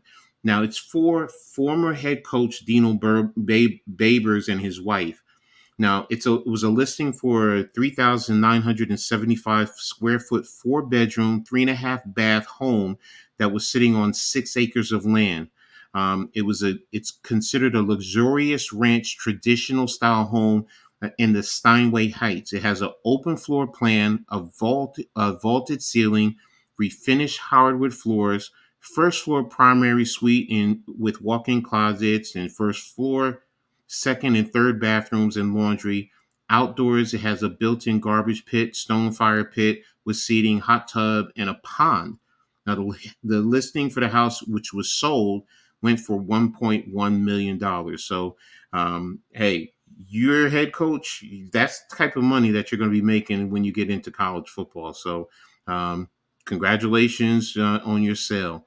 Now, in terms of Syracuse men's basketball, they secured the commitment of a transfer, Jaquan Carlos. He's a 6', 170-pound guard who spent the last 3 seasons at Hofstra. He's actually a native of NYG's hometown of Brooklyn. He was a 2-time Coastal Athletic Association All-Defensive Team member. He played at Hofstra for 3 years, was a starter for the past 2 seasons.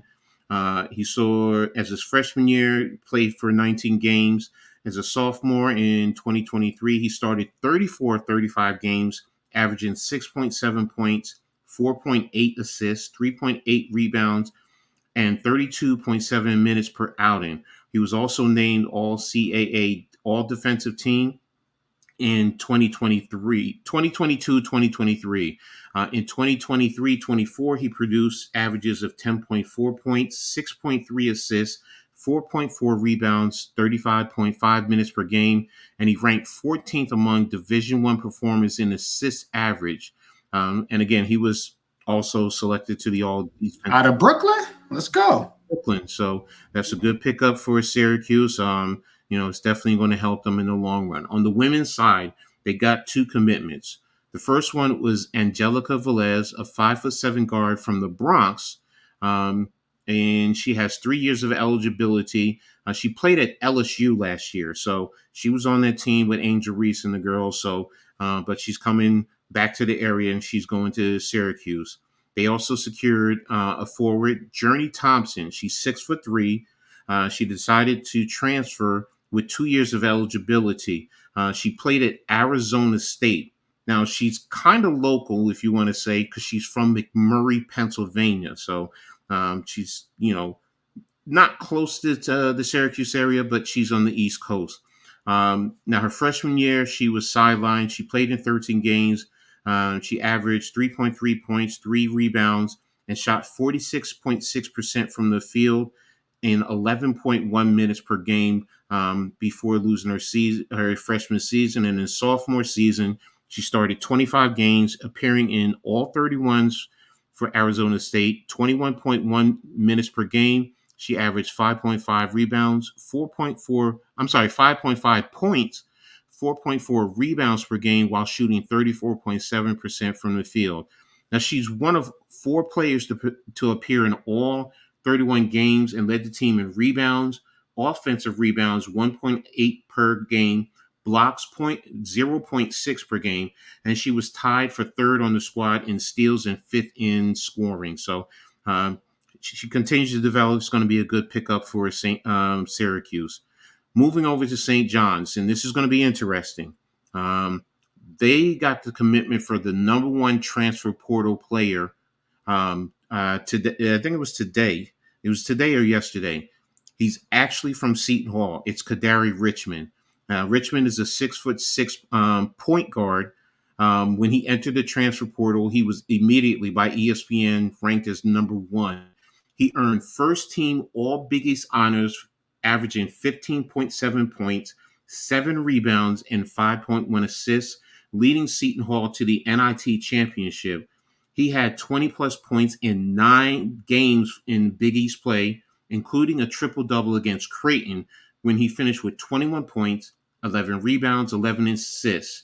Now, even in 3 games against St. John's this past season, he averaged 14.3 points, 8.3 rebounds, and 5 assists. So it's a wonder why St. John's went after him, keeping him local because it'll be a good fit for them, him coming over there. And again, it'll intensify the rivalry between St. John's and Cityn Hall. So I'm definitely going to be looking out for that this year as the season comes around. On the women's side, St. John's women's basketball standout Jillian Archer is continuing her career in the professional ranks. She actually signed a contract with the Willetton Tigers in Australia. She was a 2023-24 All Big East honorable mention selection. Now she'll be joining the Tigers in Perth, Australia, as they compete in the National Basketball League 1 West in the Women's League down there in Australia. So good luck to her down there. Now moving over to Cityn Hall, they added one of the most accomplished players to their young roster. They got a commitment from transfer guard Chauncey Jenkins. He's a 6'4", redshirt junior for Old Dominion. He committed yesterday. He averaged 15.9 points, 3.8 rebounds, 2.7 assists while playing 32 minutes for the Monarchs. He also shot 4.402 from the field, 32.4 from three-point range, and 72.4 from the free throw line. He's actually a combo guard, so he can play the point guard as well as the off guard. So it's not making up for Richardson, but that's the effort that they're doing. On the women's side, the head coach, Anthony Bozzello, he announced a commitment. Former Maryland transfer Faith Massonis She's actually from Belmar, New Jersey. She's going to be a graduate transfer, so she has 1 year of eligibility. She's a highly versatile 6'1" guard forward, and she can affect the game in different ways. She spent 5 years at Maryland, appearing in 138 games, averaging 6 points, 4.2 rebounds, and 2.2 assists per game. She has a .496 shooting percentage in nearly 700 career field goal attempts. So, and that's in Big Ten play. So that's a very good get for Seton Hall. It's definitely needed because they did lose several players, but they've been doing well in the transfer portal and getting some young players to come in, which is needed. So kudos to them in bringing Matt, I'm messing up her name already, Matt Masonis to South Orange. Now I'm going to close out going into Rutgers, and I'm going to start with Rutgers football. A couple of commitments that Rutgers just got received. They got a 3-star commitment from 2025 recruit linebacker Isaiah Deloach. He committed on Friday. He's 6'1", 210 pounds. He's an inside linebacker, but he's a tackling machine. And he recorded 53 tackles, 8.5 tackles for loss, 1.5 sacks, 1 interception, and 1 fumble recovery as a junior at Hillside High in North Carolina. Now he has great athleticism, great speed, and because they added him, he has helped elevate their national ranking for 2025. It's now up to number 28 nationally, so that's a great pickup. And then today, they got a commitment from Cedric Rhodes Jr. He's an offensive tackle. He was a multi-year starter at Ohio University, not the Ohio State, but this is Ohio University out of the MAC. Now, he projects to be a right tackle. He started 13 appearances, 11 starts. He's 6'6", 320 pounds, so he adds good size to the offensive line, and he has 1 year of eligibility. So they definitely need that, because there's some offensive linemen that they did lose. They brought some others in. They have some young offensive linemen that they're looking to bring up, but there's a veteran guy that, they can bring in to help out with a lot of the other veteran offensive linemen, which is definitely needed for Rutgers because Shiano loves to run. Now, former quarterback who transferred out last week, Gavin Wimsatt, he's actually going home. He committed today to the University of Kentucky. So when he committed to Rutgers back in 2021, he was an early enrollee. He skipped his senior season to come to Rutgers. He was a 4-star recruit, so it was a big get. But again, he's going back home to Kentucky because he played at Owensboro, Kentucky. So it's right outside Cincinnati for those of you who may be wondering. But again, he's going back to the Bluegrass State, and he's going to be looking to compete at the quarterback play down there. Now, in terms of basketball, per insider John Rothstein, he's a great college basketball and very knowledgeable. He works for CBS Sports. He reported that Rutgers is actually going to be playing Kennesaw State this upcoming season. Now, you might say, who? Kennesaw State? But they're a mid-major program, but they're in Georgia. And why that's big? There's local ties on Rutgers in Georgia, and that's because of Jamichael Davis, who recently played this year, and one of his best friends, who's now coming in as a freshman, Ace Bailey, or Arius Bailey.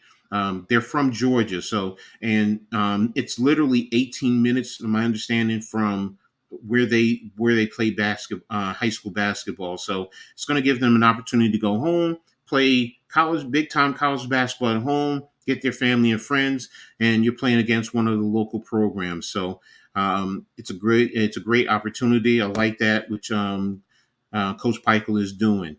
Now, in terms of the Big Ten Network, Raphael Davis is one of the announcers who's believing in the Scarlet Knights and that they're headed in the right direction.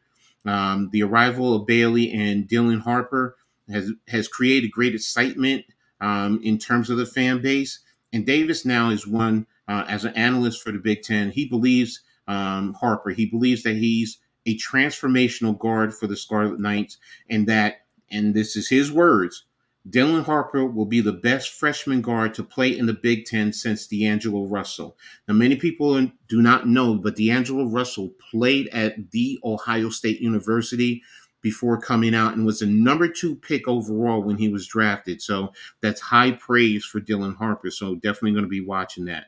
Now, moving over to the women's side, on Thursday, Rutgers head coach Coquise Washington, she got a good commitment. She got Janae Walker to commit to the program. She also played at Kentucky. She played 1 year at Kentucky, played in 28 games, and now she's going to be coming to the area. She's 6'3", and she has good size because 6'3", 6'4". She has good size. Coming out of high school, she was a highly rated player. And her coming over, also joining JoJo Lacey, Kiyomi McMillan, and Zakara Perkins has helped the program. It's also given them more bodies because they were down to about 7-8 players on scholarship. So now this is pushing them to about 12. So good pickup for them.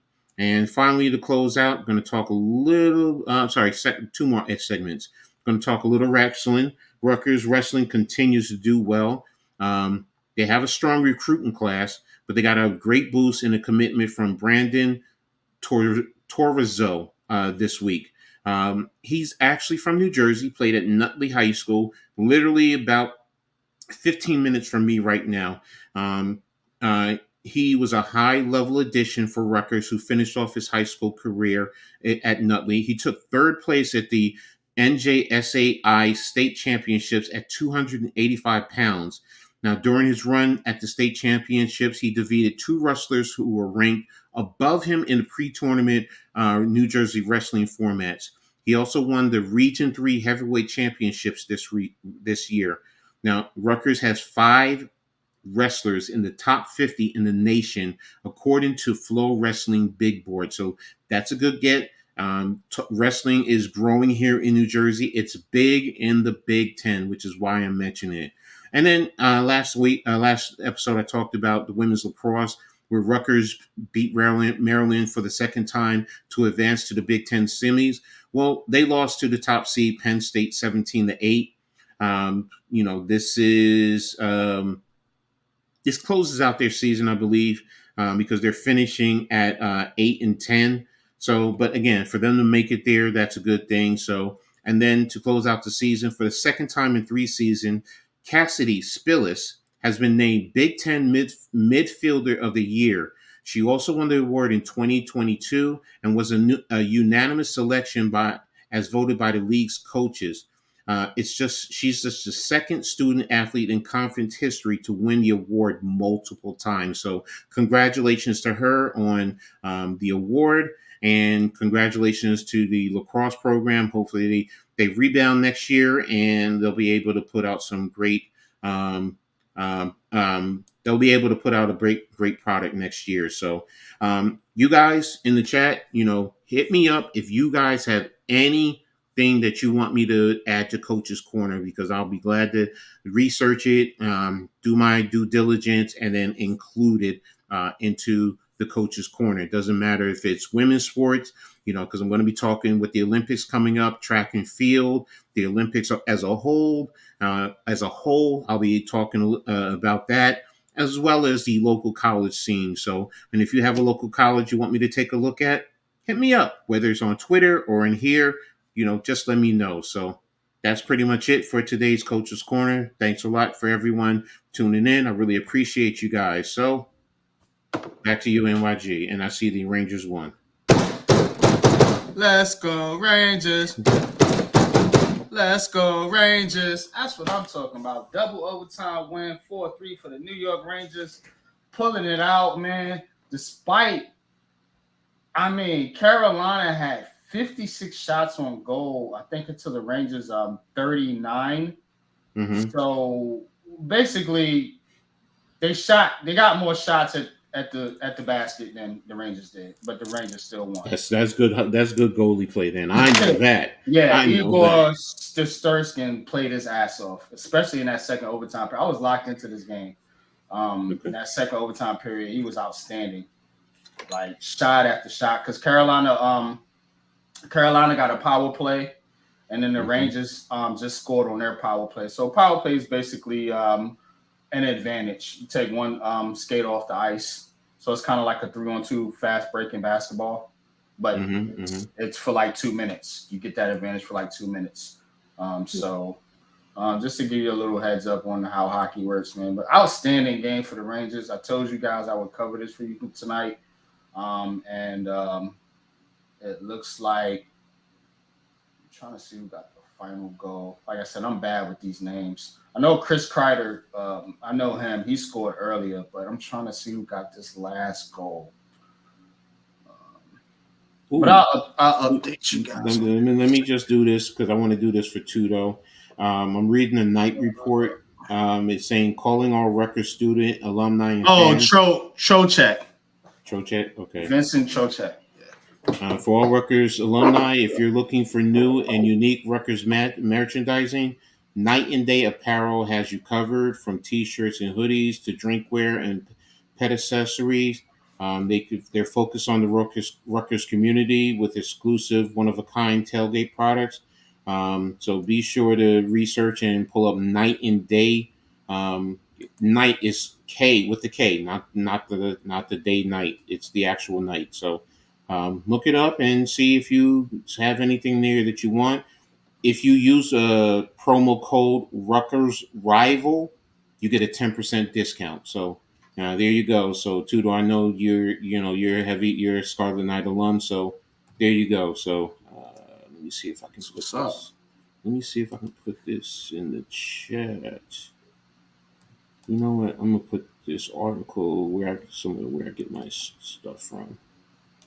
I'm gonna put this in the chat so this way it'll be easier for Tudo and anybody else who wants to grab stuff in there. So cool. So there you go. Yeah, man. But just put it in there. Outstanding night, man. Outstanding night. For New York sports, man. You know, we gotta let me check on my Medis. Where you at, Medis? Did y'all bring it home? Everybody had a great trip. Everybody won. Mets won, Yankees won, Rangers won. Let's go. All right. So I hope everyone enjoyed the show today. So it was really fire. Great job by you, NYG. You know, putting this together, leading the way, man. As always, did a great job. Yeah, man. Absolutely, man. We're a team here. You already know. Who's HY? HY 175. What's that? Oh, Mets. I think that's who 175. Oh, okay. Yeah. Okay. Mets 175. The Yankees 110-3, 4-3.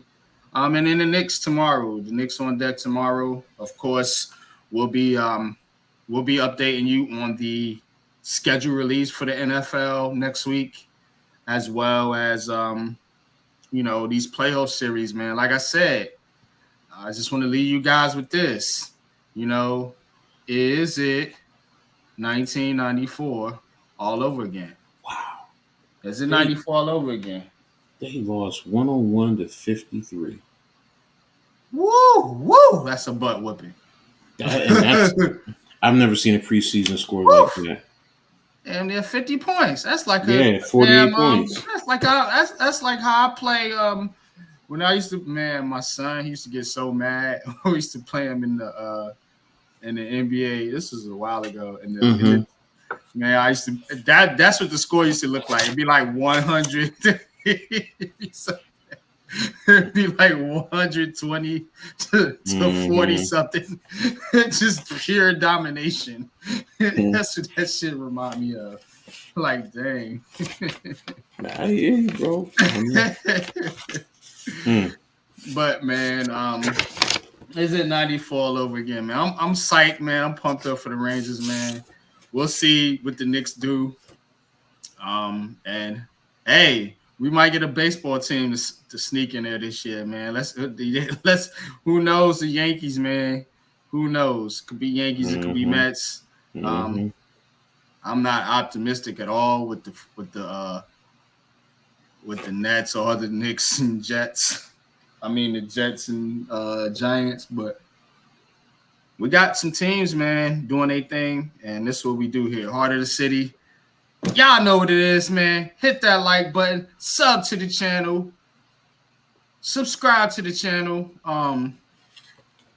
Share the videos, man. We appreciate y'all, man. We love all y'all, man. And any last words you got on the outro, Coach? What you got going on this week, man? How you doing, bro? Yeah, I'm good. Tomorrow I'm going to be, normal back to working with Pick and Roll Podcast. We got to talk basketball tomorrow. So, I know Saturday going back to doing the halftime coaching adjustment show with Philly Halftime. Dope show, by the way. Yeah, I watched you guys on the replay. Mm-hmm. So I might. I got to double check the date, the date and time, but I might do a UFL game because the top two teams are playing this weekend in the Birmingham Stallions and the St. Louis Battlehawks. I'm rocking St. Louis. Okay. So And matter of fact, Battlehawks is Anthony Beck, former tight end for the New York Jets, is the head coach for them. So, and matter of fact, the head coach of the Stallions is former UConn head coach Skip Holtz. So, but yeah, it's going to be a great game, and I'm really looking forward. You have AJ McCarron, who used to play at Alabama. Yeah, I remember AJ McCarron. So he's there, and who played at Nebraska, I think year before last, Adrian Martinez.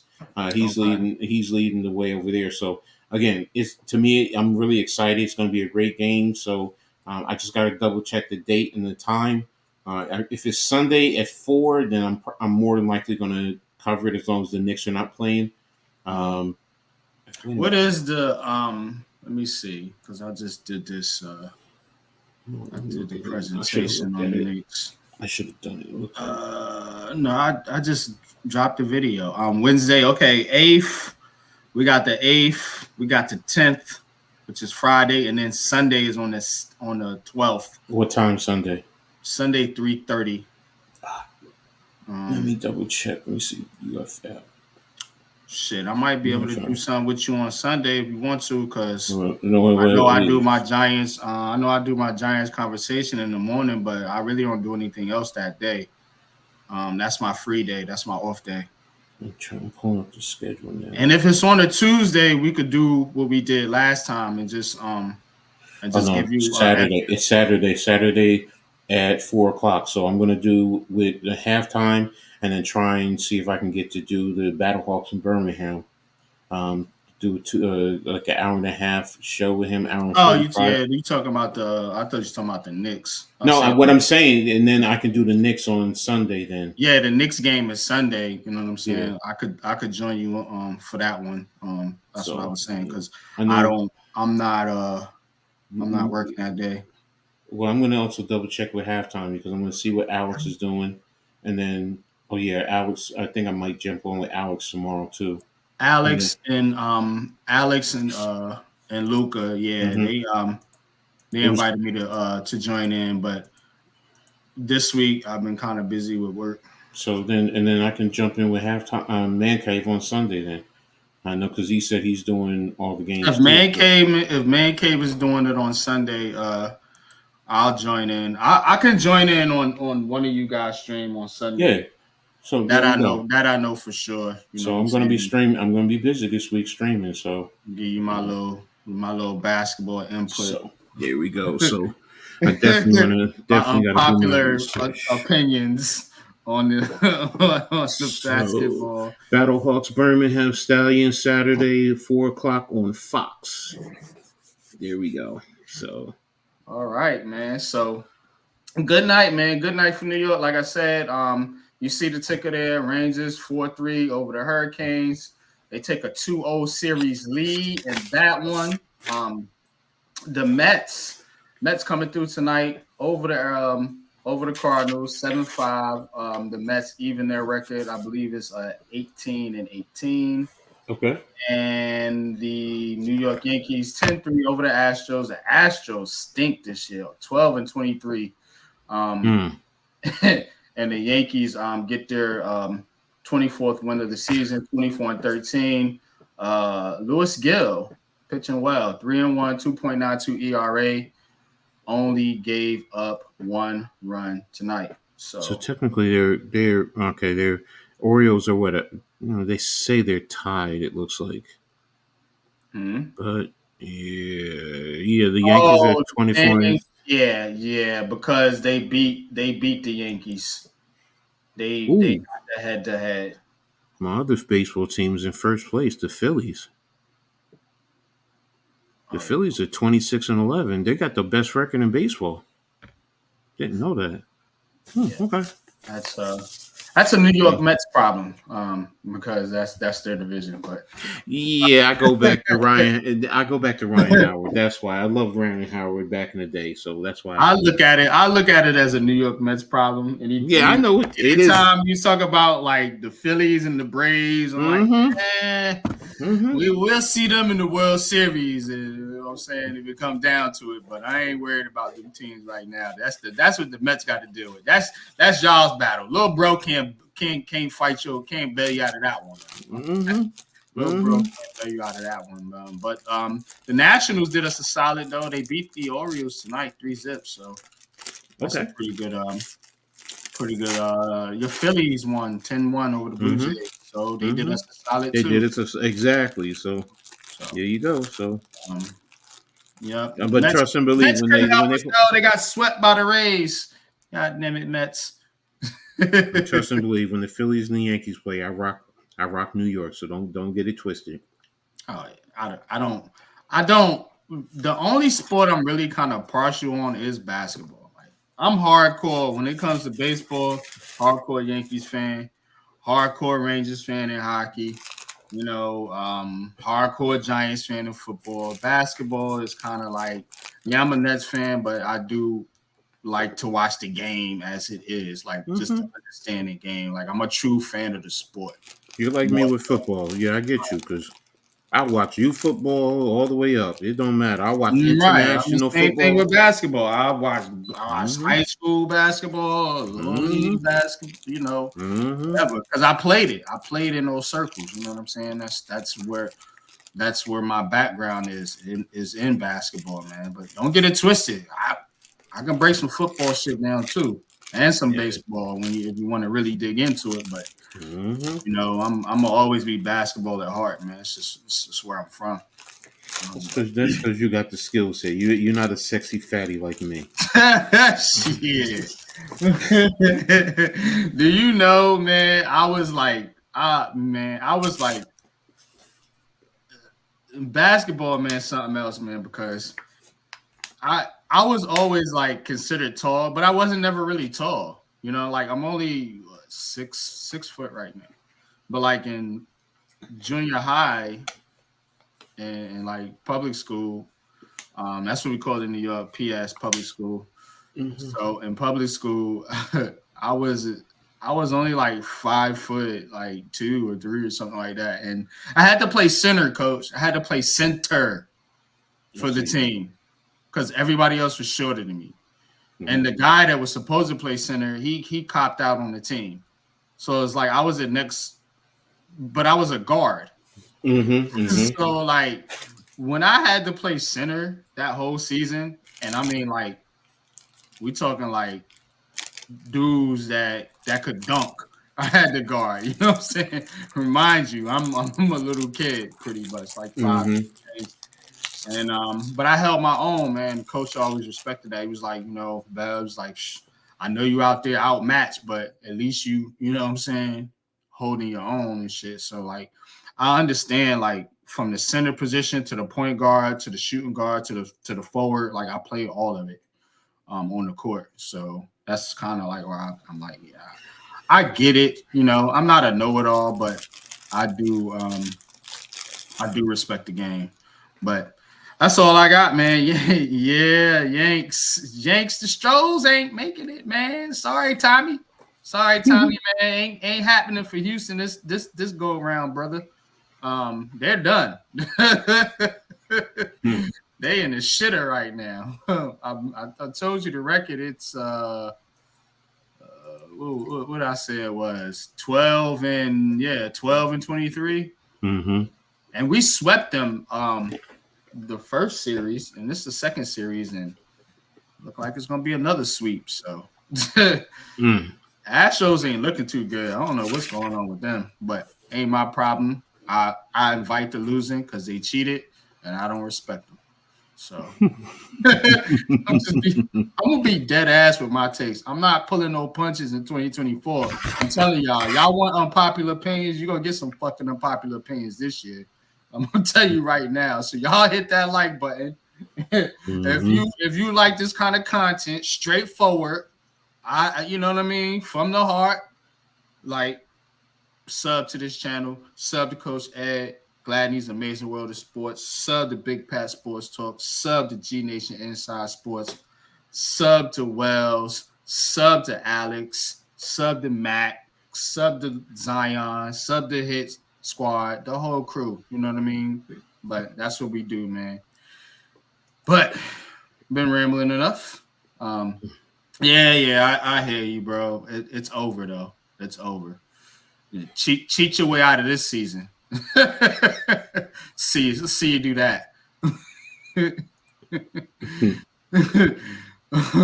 But I gotta talk trash. I've been getting it from Astros fans. You and that damn Dante. I need to go over there and troll him a little bit. But yeah, y'all know what it is. Y'all know it's all fun and games, man. But love y'all, man. And until next time, man, we up out of here. Peace. Peace.